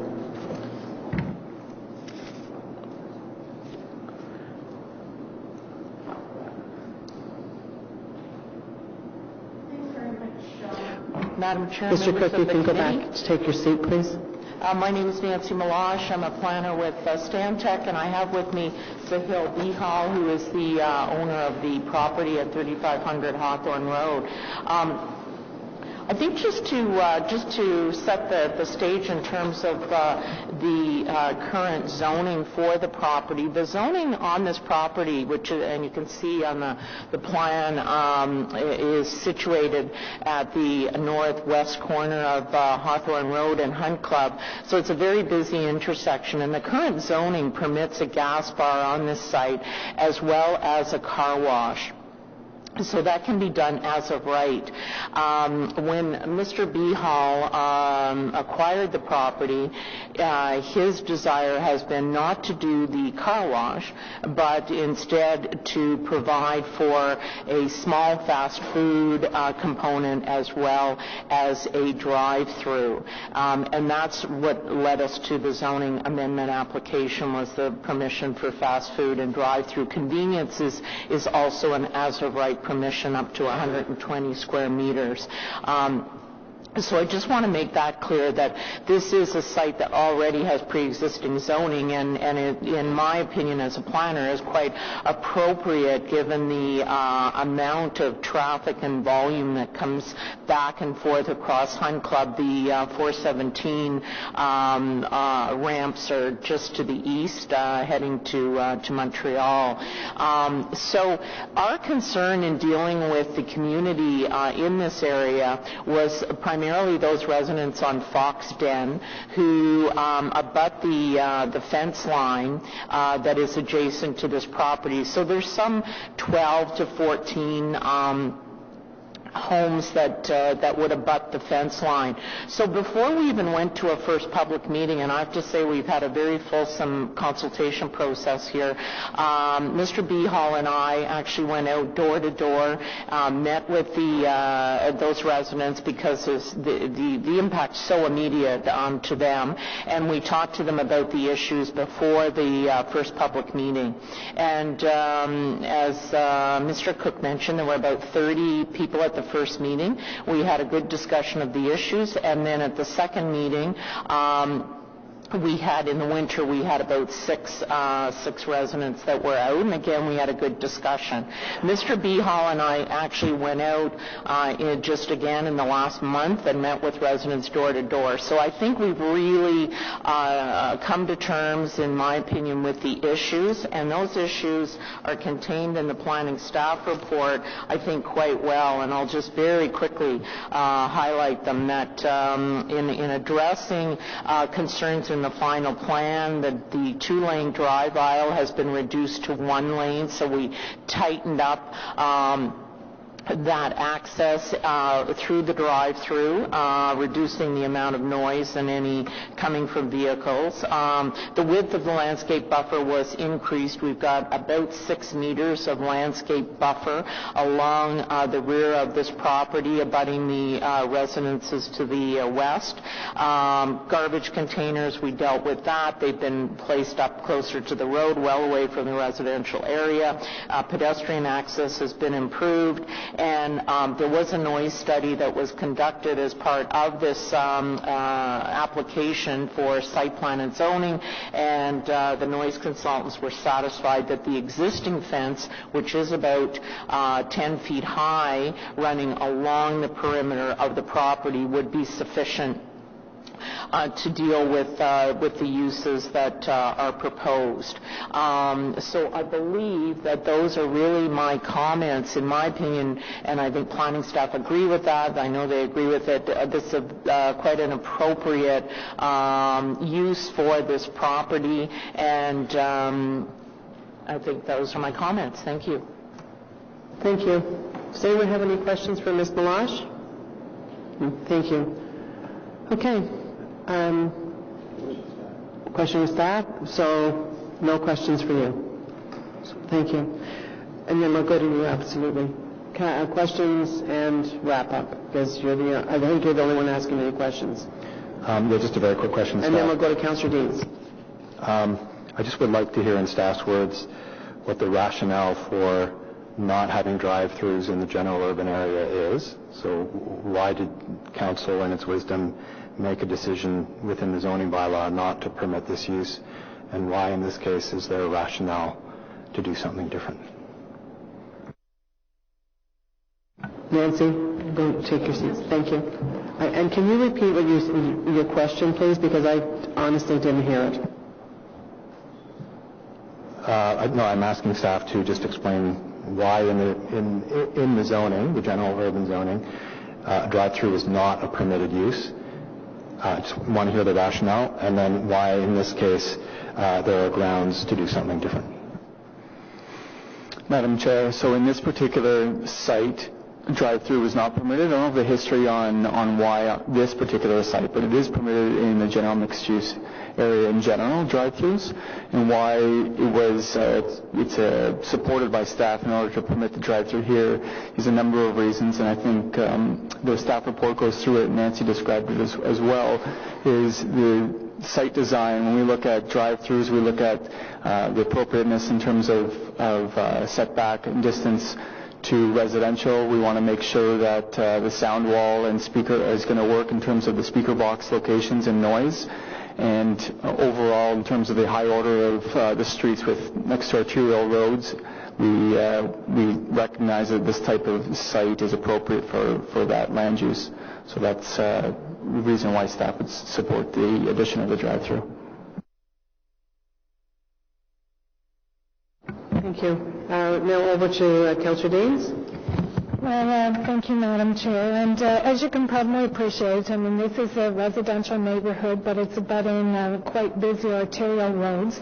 And, infilling a use like this into this neighborhood is always challenging. All of us who represent suburban areas know that it's difficult to put a use with a drive-through behind homes, and there are challenges in doing that. So in this particular case, we started out when the applicant first came to see me and told me they wanted to move ahead with this use. We started out with a pre-consultation with the community association, and following that, I hosted 2 public meetings as we worked through the process, and we looked at the concerns that the community raised.